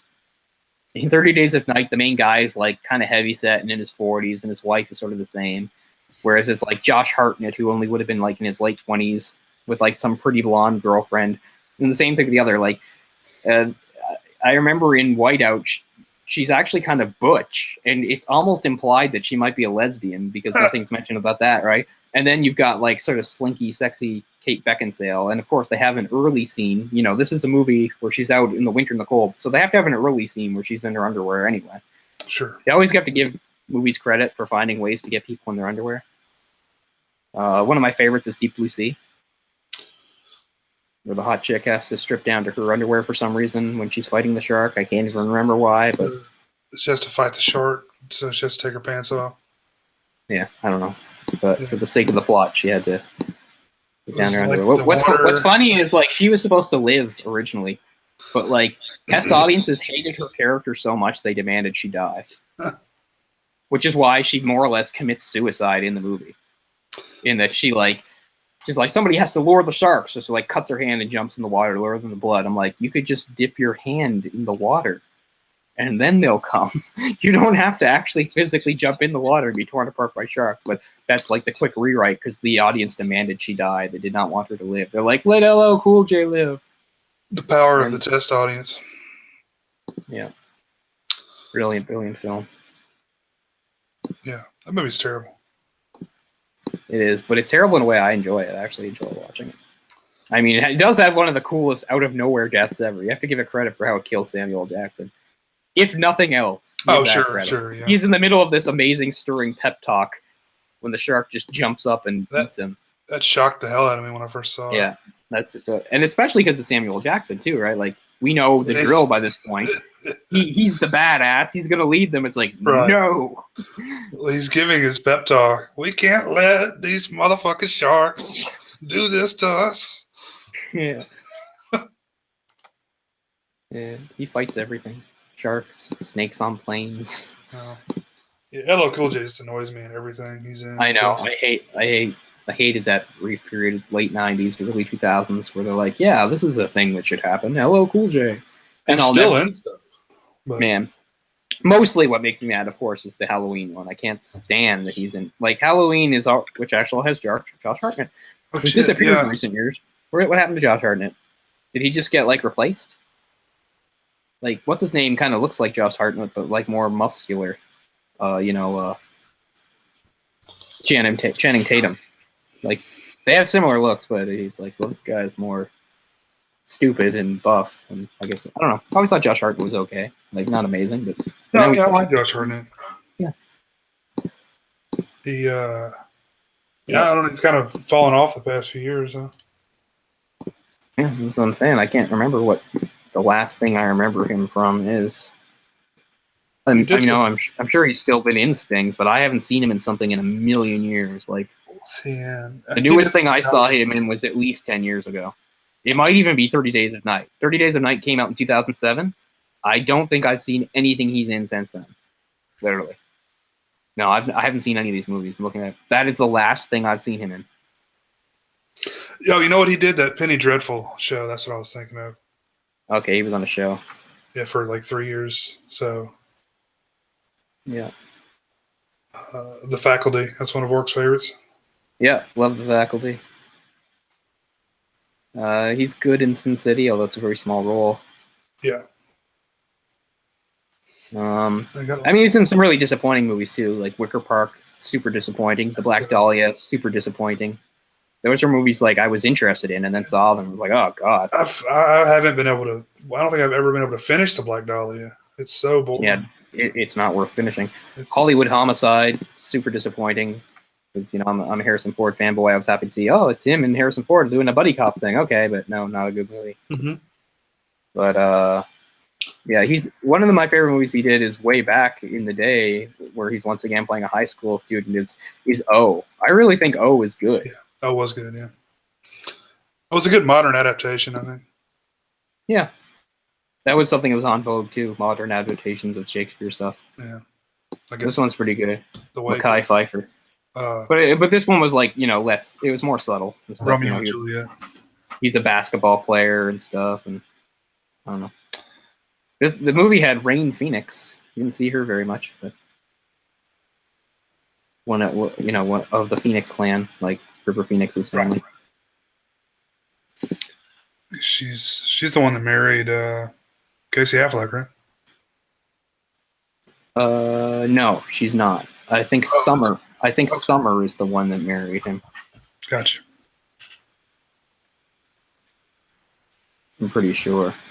Yeah, it wasn't her. So I'm pretty sure it must have been Summer. She was married to somebody named Michael Tubbs. Where the hell that is? Hey, isn't Casey Affleck another one of those people that they're saying is like a sex criminal? There's so many people. Sure. I don't know. It seems like everyone that I've ever seen in a movie. Yeah.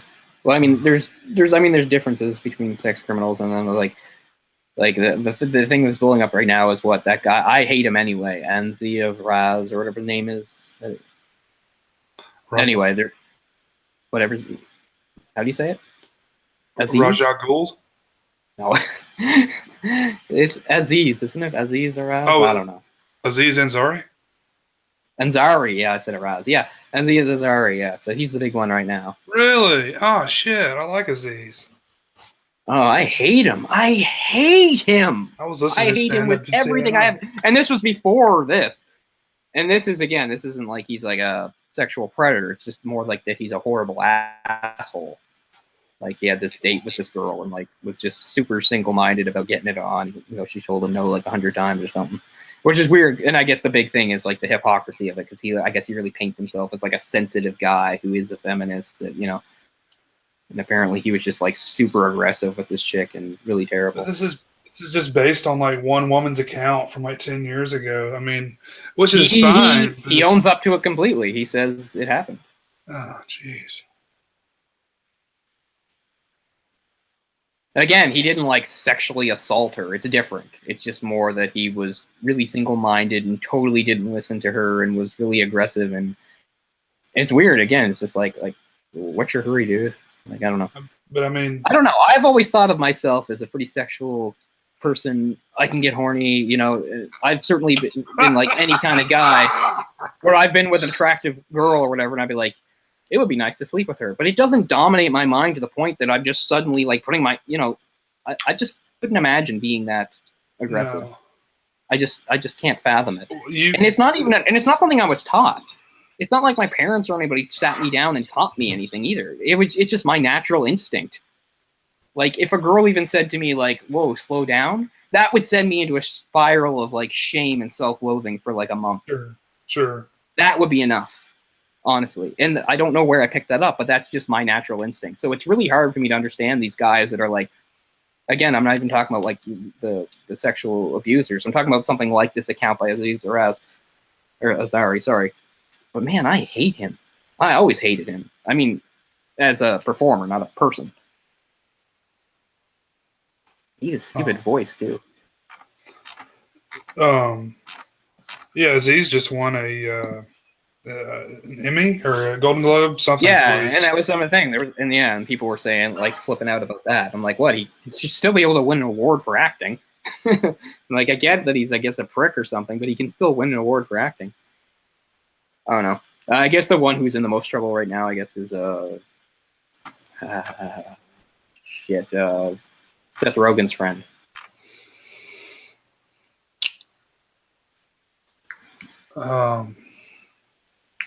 Squinty McGee, who went to like Harvard. Franco? Yeah, Franco. Yeah, James Franco. Yeah, but I mean, you could say that this guy was forceful on women or whatever. That wouldn't surprise me the least. He's the exact type of guy that would do that. Yeah, like I saw like transcripts of like texts of like some like 17-year-old he met and him trying to like get a hookup with her and stuff, which is pretty funny. To me, that's funny, but other people it's like despicable. So I don't know. I'm not the right person to talk about this. But it's, you know. But I mean, like, he's a moderately attractive guy. Women would be throwing themselves at him regardless. But he's also a mega celebrity. Yeah. Like, there's women lined up to go on dates with him, I'm sure. So I'm sure he's not, Well, when somebody brought up that, are you consenting? Are you going to consent to the sexual experience? When somebody brought that up to him, like on like a show or something, he said something like navigating that world is very difficult as a celebrity, and people were upset with that answer because they were like, "Well, you didn't admit that you were trying to like solicit sex with a minor." I'm like, "Come on, like fuck off, like that's a bit harsh." I guess a 17-year-old is a minor. Sex was never actually mentioned in the conversation. It was just to see her or talk to her, but I don't know. Anyway, I'm not trying to defend him because I don't really like him anyway. I thought it was a real douche move that he did to that asshole Tommy Wiseau too. Like, yeah, I saw that. Like the whole your whole moment of triumph here is because you're able to like mock this guy, and now he's gonna say something into the mic, and you're gonna brush him aside. I think that was a total dick move. That was a dick move. I don't really know the circumstances. I've just seen the animated GIF. Yeah. Well, I mean, that's basically what it was, right? Like, he won the thing for that movie. He called Tommy Wiseau up onto the stage, which seems nice because it's like, I was playing you. It was about your experience. Tommy Wiseau goes to try to say something into the mic, and he just, like, blocks him and shoves him off. He's like, oh, no, like, you're not stealing my moment. Like, your whole moment exists because of this guy. And he has a pretty good sense of humor because it's basically you're showing how, like, he's such a stupid idiot to the whole world. Right. I mean, the movie already did that anyway. The movie is fantastic. I love how terrible that movie is. The Room. I was about to ask you if you've seen it yet. I haven't seen the new one. I haven't seen the Franco one, the Disaster Artist. I'm sure it's pretty good, but at the same time, part of me feels like that's taking the mystique off it. Like, it's kind of better to not know what's behind it. I like the idea of Tommy Wiseau being this weird enigma. Like, there's still so many unanswered questions about him. Like, where is he actually from, and how he actually got the money together for this movie and stuff. I like him as like this, unknown. I feel like the Disaster Artist I would probably enjoy, but at the same time, I kind of don't want them to show me. I kind of just like not knowing. So. Or people are raving about it, so. I mean, I will give James Franco credit for like little scenes and clips I've seen. He nails it, like the guy can get into a role and do it. He nails it. Yeah, I mean, as much as I dislike a lot of the stuff that James Franco's, in, I have a little bit of respect for him for kind of just doing whatever the fuck he wants, because he could, very easily just go out there and be making movies just to make money, but he's not doing that. He's doing stuff that he actually wants to do. Yeah. And, all that weird shit, like you hear him like going and like taking classes at like NYU and stuff, and just really odd things that you wouldn't think he'd be doing. But yeah. But at the same time, it shouldn't be odd. It's just, the society we live in, right? Where it's right. Because that's the thing, right? Most people can't wrap their heads around it. He's a movie star. He can blah, blah, blah. Why would he want to educate himself? Yeah, I agree. But I mean, that's one of the reasons why I have some respect for the guy. Yeah. Because he doesn't just, want to go out there. I respect people, like I said, that take roles that are interesting and challenging, or think he's not just like, oh, here's a paycheck, or oh, I know this will do well, or here's something to pass the time, blah blah blah. Because But once That's how I like a lot of actors, because I like how they do like more. They're more selective in what roles they take and stuff, and they're not just like, well, keep going, keep going, keep going. right. I mean, once you're established, you're able to actually do things that you're interested in versus a paycheck movie. And yet, so many don't because they just ride that wave, or they've got what's comfortable and easy for them. And in a way, you can't blame them for that either. But still, like you said, it's certainly more interesting, and you can get more respect for the people that don't just do that. They're just like, well, I'm in this position where maybe I can make some different choices. So yeah, I don't have any problem with James Franco. Who was it? I was the other day that they would frequently take pay cuts so they could get. Oh, it was Keanu Reeves. Would take pay cuts so they could get other actors that they wanted to work with in the movie. Like Devil's Advocate, he took a pay cut so he could work with Al Pacino. Because for one, he wanted to work with Al Pacino, but he knew the end product would be better. And he did the same thing with Gene Hackman in The Replacements. Yeah. Keanu Reeves isn't really a good actor, but I think he's a good guy. Mm-hmm. I don't necessarily agree with that, but I mean, I think he's a great guy. I just don't, I like a lot of his movies. I like a lot of his movies too, but I don't think too many of them take much acting talent. Is all I'm saying. I mean, people need to be out there and be a face or be a personality. And that's sure. Enough. I'm not saying he can't act at all. Part of the problem was some of the roles he took early on kind of stuck in people's brains, right? So it's not even entirely his fault. It's hard to walk away from being Bill and Ted or whichever one he was and stuff like that. I mean, even The Matrix, people still, I know Kung Fu, Yeah. I mean, you have to think that, like, it probably wasn't his idea for, like, Neo to go, whoa. Somebody on that set was like, he has to go, whoa. Like, they were like, please. And they were like, okay, he can do that. And that suddenly that's what everybody takes away from the character. So yeah, I think Keanu Reeves is a pretty good guy. I think it is true though that a lot of the Canadian actors have a better head on their shoulders about this. I think a lot of the Canadian actors have a better idea, have the better of it, that it's a job. Like, that's one thing I like about Michael Fox, is that Michael Fox always understood that acting was a job. Yeah, sure, acting's a craft and acting's this and that, but he understood that it was a job and that he wasn't special. And I don't know. That's one of the reasons. Well, he busted his ass too. I mean, to get his foot in the door. Sure. To get that opportunity, and he didn't disappoint when he did.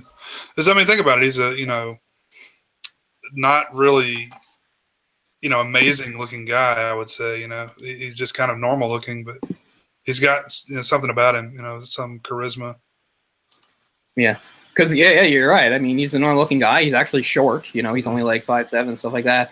And yet, like, when he was on Family Ties, like, girls swooned for him. Mm-hmm. Like, the girls were nuts about him. So. Yeah, that's a tragedy what's happened to him. I mean, but he's handled it so great. I mean, as far as that's what I mean. His whole attitude and everything is really inspiring. That I haven't read his book Lucky Man, but I've read a little bit of it and stuff. And yeah, it's is so genuine and everything. So see, if like sexual allegations came against him, that would shatter my world. But It's not going to happen. I'm confident in saying that. No one's going to come forward and say, "Oh, back in 1985 on the set of is he blah blah blah." Like that's not going to happen. Well, he's been with his wife since Family Ties. So. Yeah, which is another rarity in exactly. Hollywood and actors and stuff like that. Like a marriage that actually lasts. Right, it is very rare. But talk about people taking acting seriously, man. It's the Brits. The Brits are stealing all the jobs from the Americans because they don't want to fucking act anymore. Yeah. I mean, those Brits, most of them come from really solid acting backgrounds, right? Like theater and stuff. Like they didn't just do we can do this 5-second scene, we'll do it again. They do full plays and memorize monologues and all this stuff. And yeah.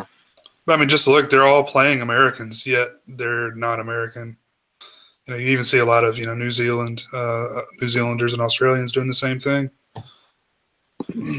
That you wouldn't know it, but yeah. Well, I mean, it's not like it's like some sort of conspiracy or anything like that. It's just like most of the roles. I'm not like, saying that. I'm just saying are Americans. That they're more, I don't know, more dedicated, or I mean, they're still in the role for one reason or another. So, and do a great job with it. Well, it's to the point where I don't really think of it stealing the role, right? An actor is an actor, regardless of where they're from. Sure, I'm just saying, you're not going to see a lot of Americans being cast as Australians. I guess there would, but I mean, there's just nothing like Australian movies. Well, I mean, that's the difference, right? America is the mecca with Hollywood, so it just turns everything out. Whereas if an Australian movie comes out, then it just seems natural to have Australians in it because it's more of a rare thing anyway. It's a different thing. Just like, I don't know, in Canada, we have the CBC. That's like our channel. The US doesn't have that. The US, it doesn't make any sense for anybody to say, like, the US has one channel that represents them. There's at least 5 or 6 major networks, and no one channel is really regarded as more storied or American than the others because that's kind of because America's big and it just has more things. We do have a channel called USA. Yeah, but again, it's not it's not like that old. It's not like the one. It's not like the one from the beginning of time or anything like that. True. Even in the beginning of time, there was not one. There was always, like, you go far back, there was always like ABC, NBC, CBS. Those 3 go back like into like the 50s. They all start at the same time. Yeah, there wasn't like one channel that, and yeah, and there's a different thing too. Like I talk about, we have like Canadian content laws. There's no such thing as American content laws because everything's American content anyway. Mm-hmm. So I think it's the same thing with the actors and stuff like that. Like, I don't know. I think Americans could play those roles. There's just less of them, and it makes more sense to give them to, say, the New Zealanders or the Australians because well, it happens less often. Well, I guess if there were a bunch of those movies, but I mean, it's like a phenomenon. I mean, there's so many that you wouldn't know it unless you looked them up. That they weren't from America. Yeah. Yeah, there's some really good, convincing ones. Who's the guy from Batman Begins? I liked him a lot. Oh, Christian Bale. No. I mean, Christian Bale's okay, but that's not who I meant. Because actually, when Christian Bale does an American accent, it's good, but it's not always constant. But no, lesser. Hold on, I'll think. I tell you, as the worst is Russell Crowe. Oh God, he's done. Yeah. And Gerard Butler is just terrible too. Yeah, Gerard Butler is so Scottish; it's hilarious. He'll be playing an American. It's hilarious. He's always. I hope that's over. There was like a 5-year period where he was just like, he was always like the romantic lead in these romantic comedies. Playing an American. He's it'd be a bad movie anyway, but then like he'd just be like so unconvincing. Like at least when Arnold Schwarzenegger played, like it was obvious he was just some landed immigrant. Like, don't even try, Arnold. Everybody will just wrap their heads around the fact that you're just a landed immigrant. And no one suspended disbelief. Yeah, we're not even going to go there. The guy I meant was Cillian Murphy. Oh yeah, I really appreciate his accent when he does Americans. He's really good at it. Irish? Yes, he's Irish. He's on that show, Peaky Blinders. Oh, cool! I didn't know that. It's a great show. But I heard that. That's like about like the street gangs in England and stuff. Yeah. But anyway, I've seen him in a few things where he plays an American, including the Batman one, and I think he does a really great job of that. Like he really sinks into it. You would not think he's Irish at all. But yeah, generally, if Gerard Butler's in the movie, I'm not going to watch it. That's my measuring stick. You made me change that when we saw, what is it, Olympus Has Fallen, or no, London Has Fallen. London Has Fallen. Where, yeah, again, I even pointed out a few moments in that movie where his accent totally slips. He's supposed to be this, what's he supposed to be? Oh, he's a Secret Service agent.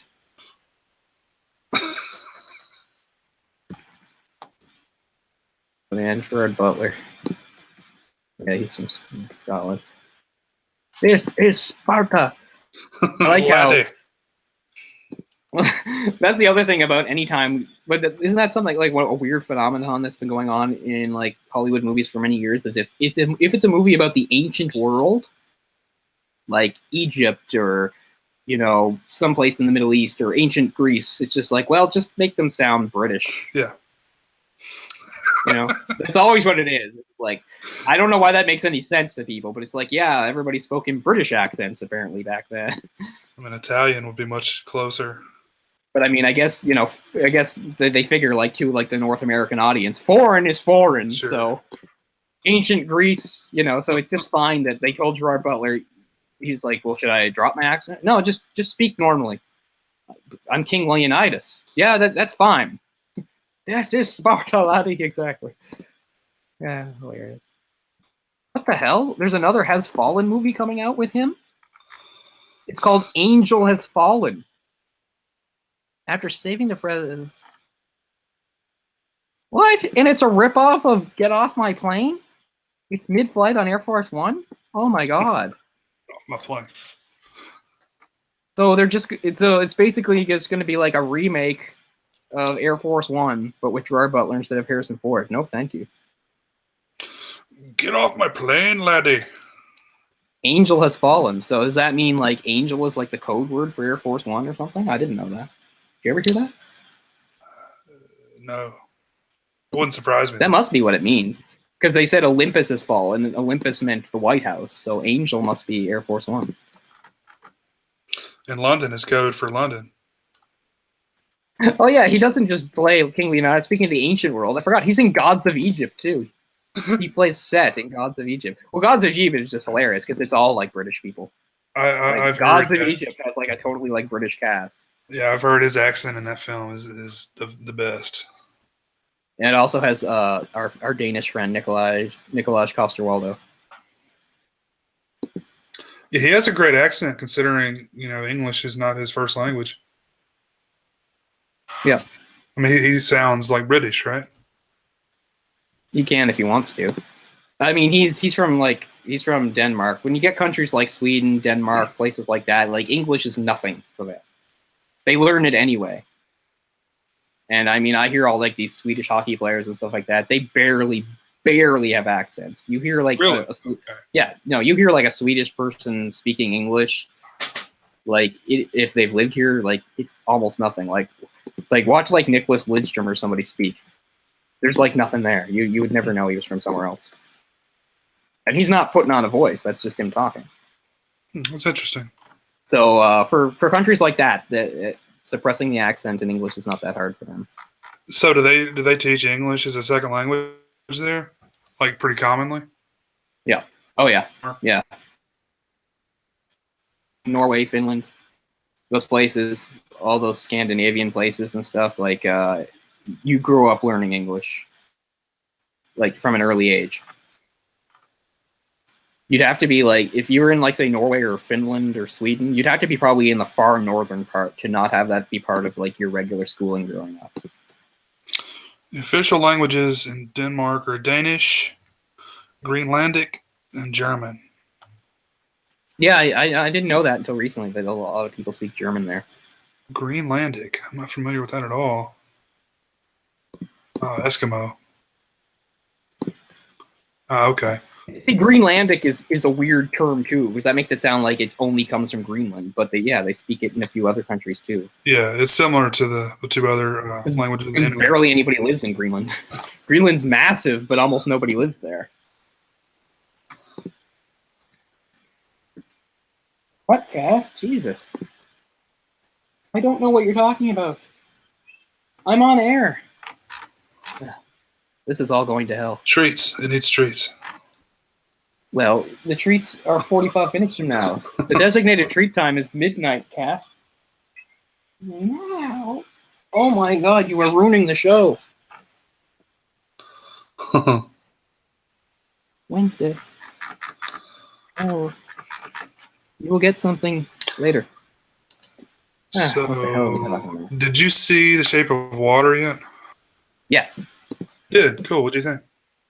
It was really good, and I mean, it was a movie that I went into knowing I was going to like. But I didn't quite love it the way I was hoping I would. Like the way some people, like I've seen people like react to it, like people are saying like ridiculous things, like it's a masterpiece of startling beauty, or weird language like that. I wouldn't go that far, but it is very nice. It's one of those movies where like if you know anything about it going in when you're watching it, you pretty much know everything that's going to happen. Mm-hmm. It's pretty predictable, but it's so well done and enjoyable that you don't care. I'll give it that. Michael Shannon is really good in it. Oh, really? I didn't realize he was in it. Yeah, I would like him a lot. He's really good. But, if you're familiar with Del Toro's work, it's very poetic. It's very nice. No, it's really enjoyable film, but I can't praise it quite the way some people have. Like, I don't, it didn't like blow my mind or anything like that, but it is really very good. Didn't it win a Golden Globe? I have no idea what won Golden Globes. What's the point of the Golden Globes? It's just like, I don't know. It's just so that some movies that aren't going to get the Oscars get something beforehand. Yes. Because it ain't going to win an Oscar, I can tell you that already. Oh yeah, probably did win a Golden Globe then. And it probably didn't make a ton of money as usual. His movies never fail, but his movies never like blow up either.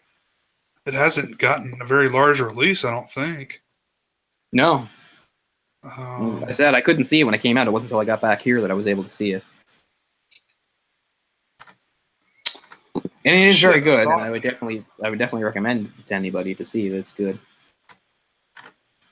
It's basically like Amelie with a fish man kind of thing. Although more serious, like darker. Oh yeah, he won Best Director. Del Toro did. Well, that's good. I mean, I don't know what winning a Golden Globe really means to somebody's career, but good for him. I mean, I'm glad. I like him. It's kind of an odd year, though. It's not really a lot. I mean, I could think of more things in, I don't know. Pretty much all the movies I cared about for this year only came like at the end, like the Star Wars movie and that, and something else. Like the only movie I liked that came out earlier was I liked Baby Driver back in the summer. Yeah, I need to see that one still. Yeah, it's a lot of fun.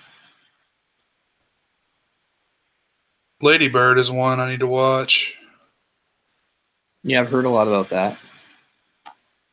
3 Billboards Outside Ebbing, Missouri. Still haven't seen Dunkirk. Yeah, a lot of people have really praised. I just have no interest in Dunkirk, but a lot of people have really praised it. I'm just not in the mood for a war movie. Yeah, I guess it's been the same with me for like months. I was just like, oh yeah, Dunkirk was a thing, and I mean, I like that's Christopher Nolan, isn't it? I think it's Christopher Nolan. Yeah, who I like very much, but for whatever reason, I was just like not interested. I don't think that movie did well either, monetarily. Well, yeah, it's been on a lot of top 10 lists. All the Money in the World, new Ridley Scott film. Is that the movie that they kicked Kevin Spacey off of? Yeah, it was Ridley Scott, wasn't it? You're probably right. Like they kicked Kevin Spacey off and replaced him with Christopher Plummer, which seems really strange, but that's what happened. They must have done it really fast. I think it was that movie. Yeah, I'd like to see that because I do have an interest in The Real Case because The Real Case is kind of interesting. Because speaking of rich people, that Italian guy, at the time, he was the richest person in the entire planet. Let's see.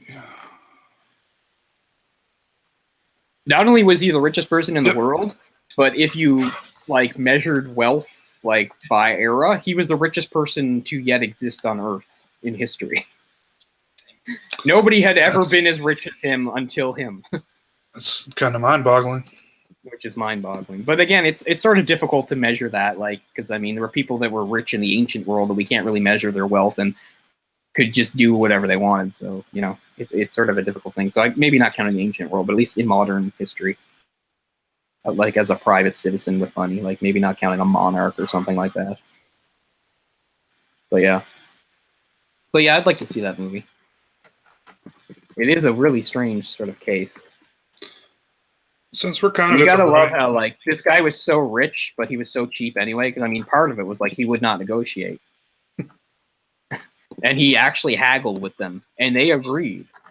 Like, they asked for like a certain amount of money. He got them to come down, even though they'd already sent him, his nephew's ear at this point. Or finger or whatever it was. Was that right? I'm not even sure of the premise. I haven't. Oh, okay. Well, it's all about how he gets he has like a nephew or something that gets kidnapped, and they want to ransom him, and he's basically and he basically refuses at first.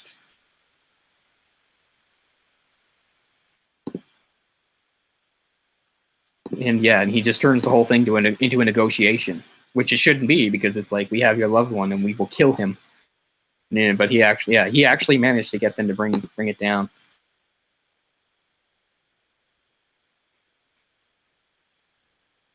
I'm trying to remember exactly how it worked, what it was, because they wanted, how much did they want?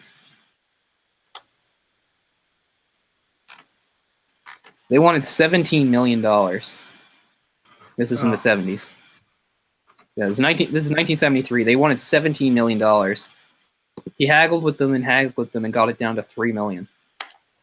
And then at the last minute, said he wouldn't go over $2.2 million. Because he was worried about how much would be tax deductible. This is the richest man in the world, by the way. And I guess that's why it's the focal of a movie, because he's like playing games with his it's his grandson, actually, not his nephew, his grandson's life, because he doesn't want to pay too much money. Wow. And that's the Christopher Plummer role? Yeah, I guess Christopher Plummer, it makes more sense to me from the outset for it to be Christopher Plummer than because of how old he was at the time. Because Christopher Plummer is noticeably older than Kevin Spacey. Not that you can't make Kevin Spacey look older. Movies are movies. You can make somebody look older for a role, sure, but I don't know. I like both actors. I like Kevin Spacey and Christopher Plummer as actors. He was removed because of the allegations. Yeah, his are super old, but I'm not saying that doesn't matter. But then again, I guess it opened this whole thing. I think we talked about it before. They interviewed his brother, and his brother's like, he's a monster. Like, his brother came out and said that Kevin Spacey was just awful, and that it was partly to do with the fact that their father was horrifically abusive to them and stuff. He used to give me purple nurples every day when we were little. That just seems like, well, I don't know why you would. I guess he got paid for the interview, and he's not on the Spacey payroll. So you got to think he did so many seasons of that. That is Ridley Scott. Whatever that show is. Holy fuck! Mark Wahlberg found his way into that movie too. Jesus, Marky Mark. Speaking of an actor that likes paychecks. That's true. Or active actor since 2010 or so. He's in 6 movies every year. 3 of them are usually where he plays some sort of version of a real life American hero. He plays a guy during the Boston Marathon terror bombing. He plays some sort of emergency responder.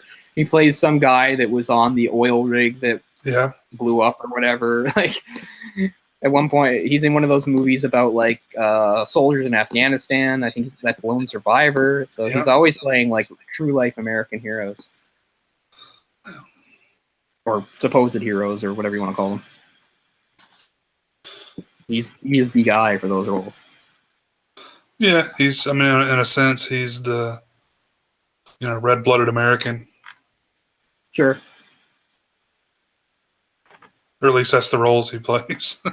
So I would imagine that he's going to be... This has nothing to do with sexual abuse or anything like that, but when we talk about actors and, their personalities and stuff like that, he's an actor I want to believe in. I want to believe that he changed, because he used to be a horrible person. And he says he's changed, and as far as I can tell, he's changed. And I want to believe it. It's not like I love him, I'm a big fan of him, love his movies, But I just want to believe something good about somebody. I want to believe that he really did change, that he's not the horrible, bigoted asshole he was of his youth. I think that when you have that... Because he did terrible things as a youth. Sure. Yeah, I've seen pictures of a lot of it. Yeah. When you've got that kind of celebrity and that kind of money to throw around, I think you can do whatever you want and pay hush money to whoever. Well, I mean, but I just mean this. Well, I mean, a lot of that stuff is out there; it's known, and he's, talked about it and said that he's a different person now and he regrets it, and that's what I want to believe. You want to believe that people can change. That if I don't know. Well, because I mean, if he hasn't, then it's like what a world we live in. That this awful person has just become this super successful, admired, rich. Yeah. Well, I mean, you think about someone who you wouldn't be surprised if someone came out, tomorrow and 20 women said, "Oh no, Mark Wahlberg sexually assaulted me on our date." Like, you wouldn't be surprised, right? No, but part of that is just more because nothing surprised me at this point, because it feels like there's like Me Too used to be like a good thing, but now it's sort of become a piling on thing. Not that I want to get into that whole can of worms and stuff like that. And again, it's a lose-lose situation. I remember something at the B or somebody talking about it saying, it's true. It's like definitely lose-lose for the women too, because, if they come out and say it, well, then they're just petty bitches looking to destroy men's careers. But if they don't talk about it or compile a list or talk to each other, then they're just a bunch of gossipy bitches that are just, So I get it. It's pretty a lose-lose situation for everybody. That it's pretty tough. And you shouldn't judge people without facts. And I know Bella Thorne, who's kind of up-and-coming actress, I guess. She came out and said that, like, I don't know if it was her father or stepdad or what, but she was like sexually assaulted, like from like age like 7 to like 15 or something like that. So, and everyone came out and said how proud she was and stuff, which totally, or how strong, but I mean, how strong she in is. Business? Right. It wasn't somebody in the business though. Oh, okay. Well, I mean, okay, yeah, sure. But on the heels of the Me Too thing. Yeah. I mean, I don't know. I don't know. It really makes you wonder, man. It seems like we've got like a rampant problem. Yeah, and I mean that's what everybody says, and it's a problem that's existed for decades, and that maybe finally something's being done about it. I don't know. Well, fuck, go ahead, man. I mean, I'm not the type of guy that has ever treated women like that, so go for it. Yeah, I mean, I agree. There should be a zero tolerance as far as that goes. Well, actually, most of the time, I would get dumped for a guy that did treat women like that. That's been my experience with women. Yeah. Is they want a guy that treats them like shit. Yeah. Oh, I know. Did you ever experience that? Like, they go out with a guy. I never got dumped, but I mean, there were plenty of times where there were girls that I liked or had crushes on that dated like complete assholes. Yeah, the dudes that would like date rape and shit.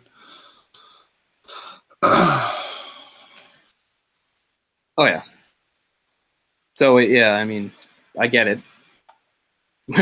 You can't paint all women with the same brush or anything, and everybody's different and stuff. But it is sort of annoying when you have like so many women that seem to just be so attracted to, like they say, like an alpha male type, but just really aggressive asshole.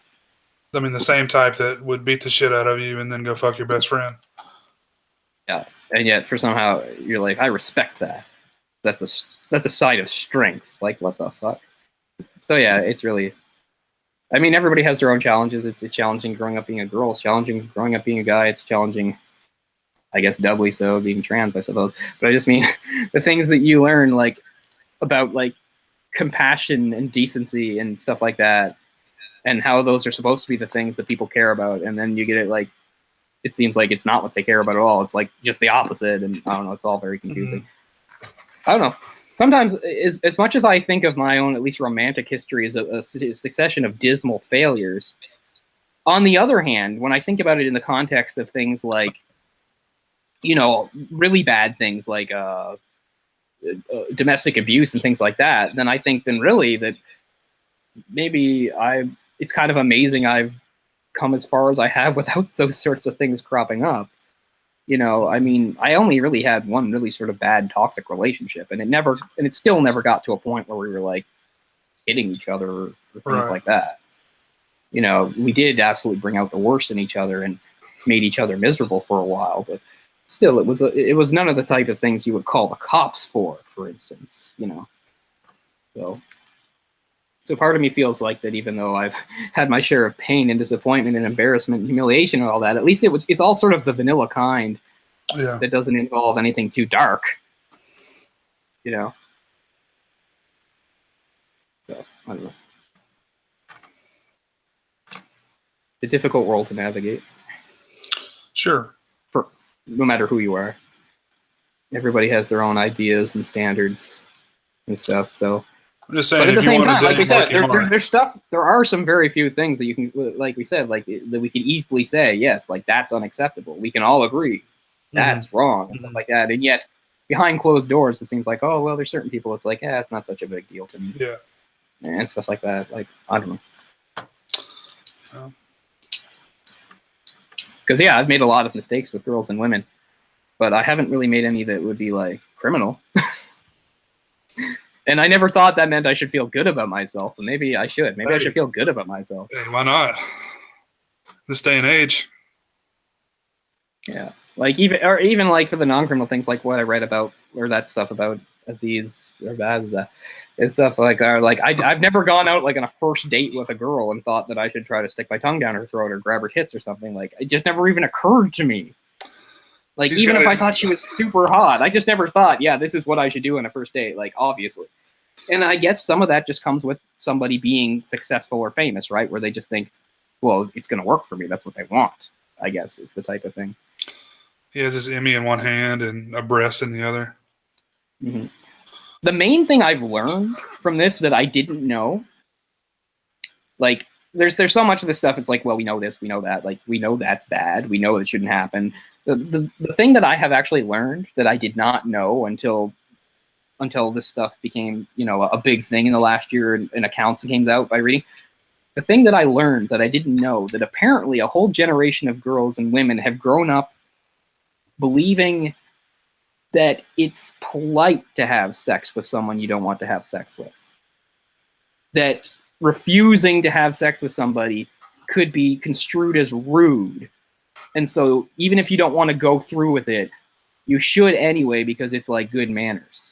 Like I've read a lot of those accounts and it just boggles my mind where like that was, it seemed to be legitimately what they believed. Like they're like, because they're not telling a story about being raped. They're telling a story about how they really didn't want to have sex with a guy and it was really uncomfortable and bad and stuff like that, but they felt like they should do it. Like I've read a lot of those accounts over the years and I'm just amazed. Like I'm sorry that what conditioned them to feel that way? Because I certainly never grew up believing I was entitled to anything. You know, and I never thought, oh, I bought you a dinner so I can go to town. You know, hey, maybe don't order the lobster next time, honey. Yeah, see, I never believed any of that shit. But I mean, so that's something I've learned that must be a real thing. That honestly seem to have this code where they believe that like you should have sex with somebody even though you don't want to because it's like good manners. Wow. Like, did you hear about that short story that got with the New Yorker? It was like called Cat Person or something like that. Mm-hmm. Like that's a fictional account, but it was a big deal and people were flipping out on Twitter about it because so many girls and women were saying they totally related to it. It's basically about a young woman who goes on a date with this guy, and at first she's into it and then she's not, and then they have sex and it's not rape, but she feels totally awful about it, and the whole thing is like she more or less felt sort of like obligated to go through with it.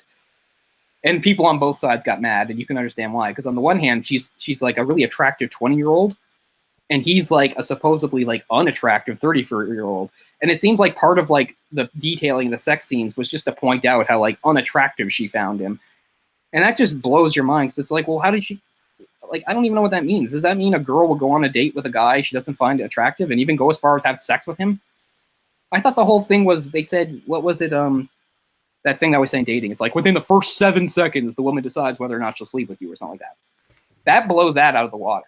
Because she's talking about like, oh, there's even a mention like this is really, I didn't read any comments on this, but I thought of this too, where she mentions his erection pressing against her. And she says something like the small, anyway, she uses words to make it sound like it's clearly small. Right. So it's like another way of like making this like this guy's fat and he sucks and his dick is small. So it could like I don't think it's a well written story because it almost makes it sound like if he was hot, then there wouldn't have been a problem. That's almost how it reads to me. Okay. It's a very short story. You should look it up if you can. It's a short read. It'll only take you about 5 minutes to read. It's called Cat. Cat Person. Cat Person. Yeah, and like I don't know. I feel like even though it has a good message, I feel like it's a really bad delivery because it just seems like it's more focusing on the fact that like she was just turned off by him and stuff. And also the thing is, again, he wasn't some forced, and he's not like some super aggressive, forceful guy in it either. The whole thing is she more or less just goes, she was like, oh, I don't want to have sex with him. And it's unpleasant, but I'll just go along with it, you know, because it's polite or something like that. And then it ends with a series of texts he sends her and they get worse and worse. And that's how it ends, like with him, like being, because at first he starts off being really nice, but as she keeps not answering, he gets more mad. He's like this horrible, awful villain, but I don't know. It's really all over the place the way it's made people feel. And I guess I'm the same way in that, like, I get the message. I get what they're saying about girls, but the way the story's written just makes it sound like, well, there wouldn't have been a problem if, like, he didn't have a gut or his dick wasn't small, or if he didn't make bad jokes. Like it, everything that's sort of unattractive about him is highlighted and mentioned in the story, which seems like an extraneous detail to me. That is very interesting. It goes against what every episode of My So-Called Life taught me. That was a good show. That's a show I watched. I really hope that's not some sort of widespread thing that women believe. That's what I've been learning. Wow. Unless it's just a bunch of isolated stuff that I've, put in, that I've, sometimes you make a mistake where you read a few isolated things and you think it's a trend. Right. So maybe that's a mistake I'm making. But yeah, I've read quite a few things in the last few months that seems to suggest that that's like a widespread thing. That like, there's all sorts of women that just sort of like will like not consent to being raped exactly, but consent to having sex they really don't want to have just because they feel like they should for the sake of being polite, which to me is baffling. That blows my mind. Just in the sense because that it's never occurred to me that I don't know. It never occurred to me that so many women cared so much about our feelings. I mean, and I'm not even saying you should on like a first date. I'm saying if like whether you're a guy or a girl, if the person you're on is like making crude sexual advances and stuff like that, do not worry about offending them by saying no. They probably deserve to be offended. That's the best advice I can give. You're not being a bitch or an asshole by saying, whoa, let's stop. That's not rude. But yeah, that's the main thing I've learned in like the past, say, 6 months or so from some of these accounts I've read. And wow. it blows my mind to think if that's a thing. Anybody watching has read anything like that or has experienced anything like that, can confirm or deny any of this, please let me know. And they're talking about food in the comment section. Oh, we always get them so riled up with our social. They're talking about Olive Garden and Orc hates Olive Garden. We were on Olive Garden like an hour and a half ago. Still talking about Olive Garden. Of course, as long as Orc is in the chat, we're not going to get any sort of progressive social commentary. That's for sure. What the hell will we be doing the last 35 minutes? We've wasted everybody's time. Nobody wants to hear this stuff about sexual identity and roles and what's appropriate and stuff. Let's get back to Jennifer Lawrence. She is the highest paid actress right now, or highest grossing actress currently. Yeah. So must be the highest paid. I don't know that she is the highest paid. She may be, but I know she's highest grossing. The past few years, the trifecta has been 2 actresses and a singer. There's only basically 3 women in the world, as far as I know, and they're and it kind of shows where society's at in that they're very physically similar. They are Scarlett Johansson, Jennifer Lawrence, and Taylor Swift. There are other women that matter and are popular, but I don't think any of them are on that level. I'd probably throw Beyonce in there. I don't know. I think Beyonce was there. I don't know if she is there now. Yeah, maybe not. Maybe Oprah. I mean, yeah. I mean, they, as far as having like that name recognition and respect, yes. But as far as like being sort of like the hot hip thing that's out now, like Beyonce was in movies 10 years ago. She's not in movies now. I'm sure her music career is still really awesome and great, and people love that. But I'm kind of surprised at this point that Taylor Swift hasn't like sold out and gone into movies. I assume Beyonce? she will. No, Taylor Swift. I mean, Taylor Swift. That's. I assume she's going to be in movies pretty soon. That's a genre of music I don't care for. I don't even know what it was. She started out as country and then just went straight pop, right? She was like country and then pop. She did. She's done some acting before. Like she was on Saturday Night Live and did an alright job. This was years ago. Yeah, I saw her. I saw her on Saturday Night Live a few years ago. It was basically they milked everything they could out of the Kanye thing. Oh God, was that after that? Yeah. Yeah. Let's not talk about Kanye.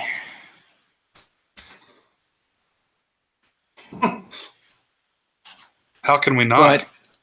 But he's the voice of a generation, super genius. But I hope I didn't undo any of the positive things I tried to say about feminism and stuff that this movie makes me think of, because I really didn't mean to. If I was bitching about girls on Twitch or something like that, but or the person that wrote Cat Person, because I don't think it's well written. Like I said, I think the message is right. I think the delivery is bad. Is my point. Before people spin that out of control or something like that. And anyway, this movie I think is great from that standpoint, a feminist standpoint, but just bigger than that. Just as a movie, it's a very strong movie. It's a really good performance. Jennifer Lawrence, at least she's one of those people that's broken through that you sort of get maybe sort of deserves to be there, because this is a legitimate role that took some real acting skills, and the role was not about being sexy or pretty or cute. It was about being a real person and a tough, resourceful person. You know, there's a lot to take away from it in respect. And so it's nice, I guess, from that point of view to think, or perspective, to think that she, she managed to get noticed through this role and move on to the bigger things. And I mean, I don't know. I never read the Hunger Games book, so never will, because they're garbage. But I just mean maybe she's the perfect Katniss. Maybe there's no actress that could be that Katniss. I don't know, but a lot of the fans seem happy about it, so that's good, I guess. Such as they are. But yeah, we were just sort of in a bleak, wintry mood, which I guess could continue for a while. But as we said, there's not too much to it. Unless there's some movies we're really missing, and maybe you could let us know. We touched on the others, and we said, like, they don't really seem to lend themselves to a full episode for discussion, really. You know, Misery would be a good one. I mean... Yeah, Misery's awfully good. I mean, it's more indoors, but it's got the isolation factor. Right. That's kind of what I was going for. Yeah. You just read that, didn't you? You were just reading that. Yeah. Actually, really are you in a hurry to get off of here? No, I got a little more time. Well, I was just going to ask you, this is what I was going to ask you in the last show, and we ran out of time. In that, I think it was Paul Sheldon, it's probably, Stephen King's opinion, was saying that he wasn't able to read like he used to, like for entertainment. He was constantly, critiquing, as an author. And I was going to ask you if you had similar experiences. Like, are you still able to like read for entertainment purposes instead of just, overanalyzing, everything? I am, except when it's really, really, really good, which I know sounds ridiculous. But when I read stuff that's really good, it sends me into a state of like depression, because I feel like I could never do anything half as good. And it really bothers me. I've got a bunch of books in my apartment that I still won't touch because I'm afraid of them, because I know that like it's stuff that is too good in a way. I think I've talked about it before. Ian McEwan is a writer like that.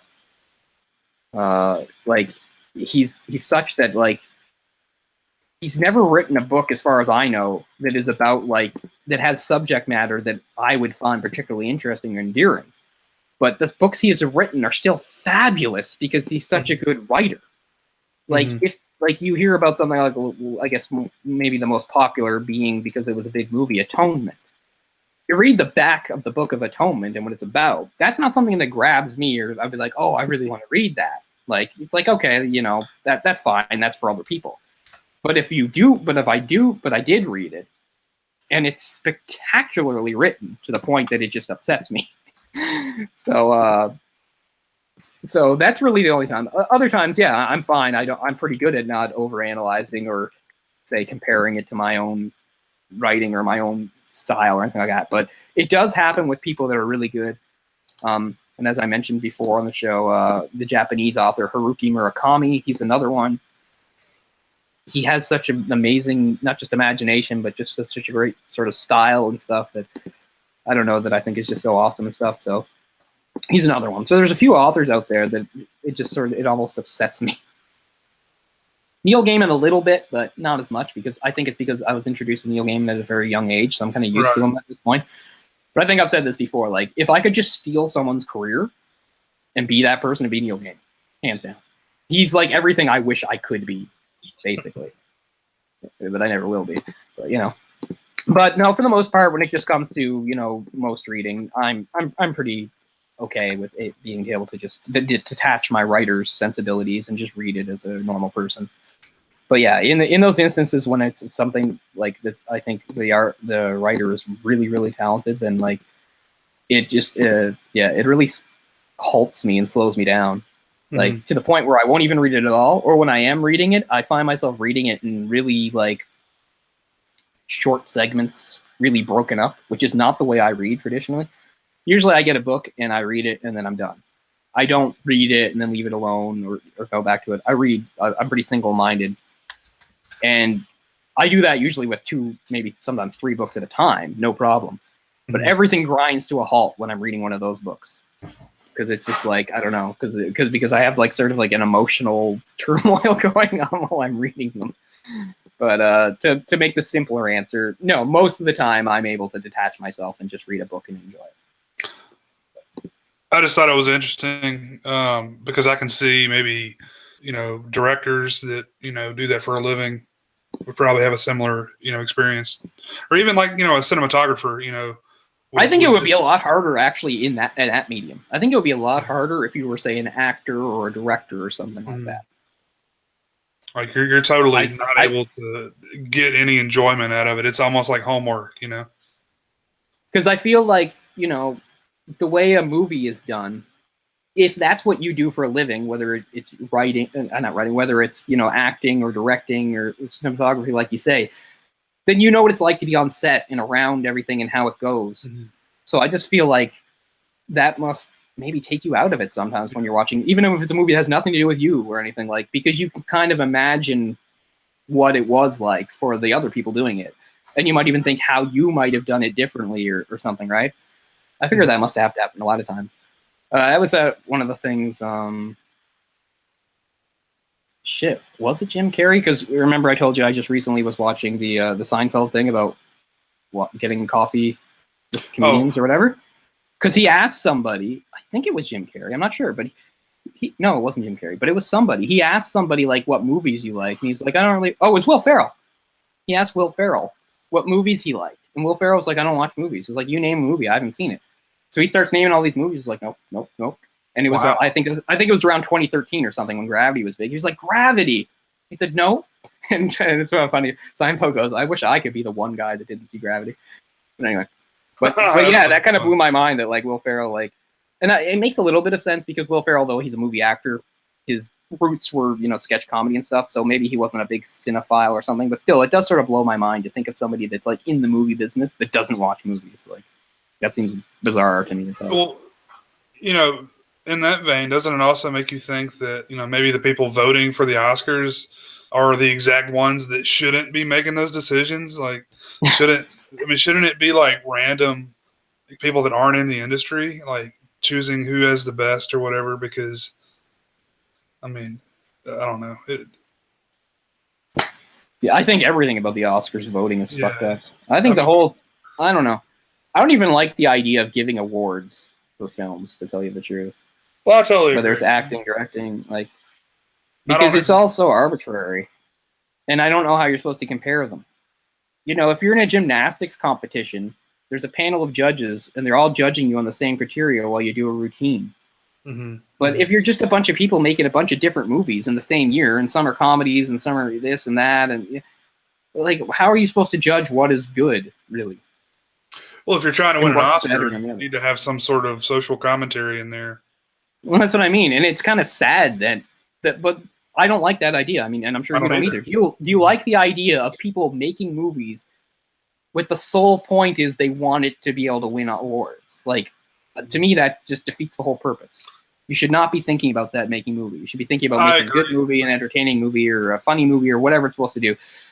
The idea that people are setting out to make movies specifically to win awards is repulsive to me, and I'm sure you're right that there's like, this has to be the Oscar movie. This is what we're going for here, and I think that's terrible. If you're Martin Scorsese and you've been screwed like 6 times in a row, you know, I mean, I can understand that. That to a certain extent, he would want it. Because, I mean, he's like one of the greatest directors alive right now, right? I mean, I think everybody can probably agree with that. Yeah. So, but that's the other thing that happens, though, right?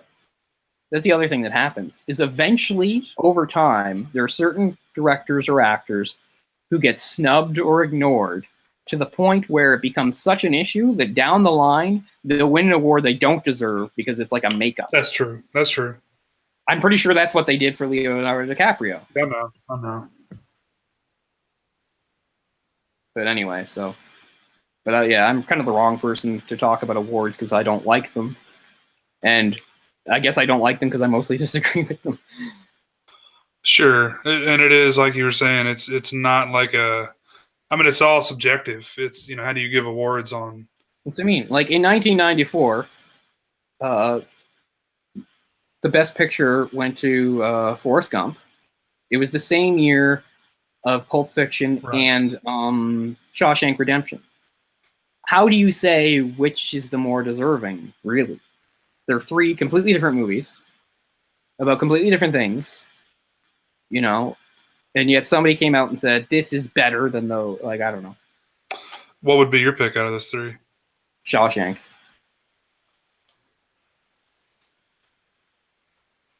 As much as I enjoy Forrest Gump, it's a little almost formulaic in a way. I don't know. I don't know. It didn't seem that deep to me. I thought it was a really enjoyable movie, but I didn't seem to get I don't know. It didn't. A lot of people seem to act like it's like a really smart or deep movie, and I don't think it's those things. I think it's a great movie, but it's I don't know. It's not. Yeah, this is what we've been conditioned to think. It doesn't strike me as an Oscar movie. And that's wrong thinking on my part, but that's what we've been conditioned because of the way I think. Like, I just don't, I don't know. I don't see that. I don't see how that, I don't know. I really enjoy the movie. Those are probably like 1, 2, 3, like as far as 90s movies go, too. So that was a good year. Yeah, it was a great year. I mean, I like all of those. I mean, Forrest Gump's probably the least one that I would put on. But I do like the film. I think it's a well-made movie. It's just not something I'd like to watch again, you know, very often. Yeah. I watch it on TV over the years. Yeah. I mean, the one I've seen the least is Pulp Fiction, even though I own it. And that's the one that never comes on TV. The other 2 are constantly on TV. Yeah. Pulp Fiction's never on TV because I guess if it's a subject matter. Sure. Yeah. I don't know. I wasn't the right age for Pulp Fiction either. Like, our friend Cameron cares very strongly about Pulp Fiction and remembers exactly when it came out, and I'm too young for that. Like, he had a really weird thing when we were talking about Die Hard, where he was upset that Die Hard with a Vengeance has, like, a Pulp Fiction reference. To him, that was really upsetting. He didn't want a Pulp Fiction reference in his Die Hard movie. To me, that's completely bizarre and doesn't matter at all. But for him, because of, I think, the timing of the movie and the age he was and stuff, he can't have those 2 things in his brain together or something. There's something about mixing them that offends him. Whereas to me, I'm just like, oh yeah, Bruce Willis is in both those movies. So is Samuel L. Jackson. Yeah, and so is Samuel L. Jackson. So it kind of just seems like a nod. And yet it really upsets him. And it's a very small thing, but he really dislikes the third Die Hard. And that's one of his biggest reasons why. I can't even remember what the moment is. I can't even remember the joke. I can't remember it either. And that's funny because that's was Gyre it, with a lot of times. something about Captain Kangaroo? Yeah. That's right. Something about Captain Kangaroo. So yeah, like to me, that's completely immaterial. In no way matters. Has nothing to do with anything. I don't think I even noticed that, to tell you the truth. But that's the other thing. I remember both. I remember the other two movies in '94. I don't remember Pulp Fiction. And again, maybe because I was 11. Mm-hmm. I don't even associate Pulp Fiction with that period, even though that's the year it came out. I associate Pulp Fiction with like 2001 or so. So you were 11, so I would have been 14, and it's that I was the exact perfect age for that movie.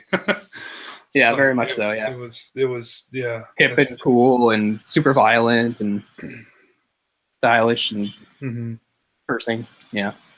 Oh yeah, introduced me to sodomy. I got to find out what that is, and that exists. Yeah, as I said, Deliverance was what taught me. It was Deliverance. See, I didn't see Deliverance until maybe 5 years ago. So. Oh wow, no, that's one I saw at a pretty early age for whatever reason. But crap, I was going to say something else. Yes, you have a point. We're getting close now. She's got a good internal clock, don't you? Treats. Time for treats. Yeah, if I say it, she'll flip out. She knows the word. We have a whole song, don't we? Yeah, we have a little TRAT song.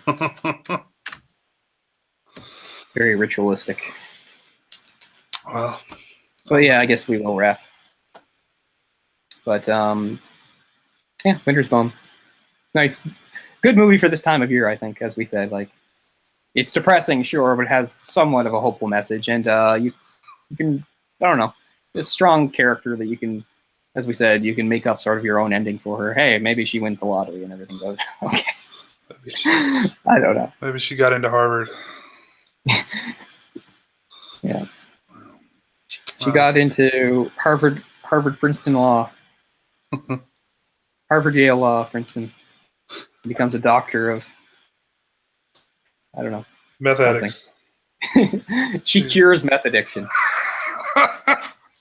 She invents the cure. There we go. Something healthy, a healthy alternative, saves all her relatives. And So there's the ending right there. Yeah. Flash forward, 20 years. Winter's Bone 2. The Redemption.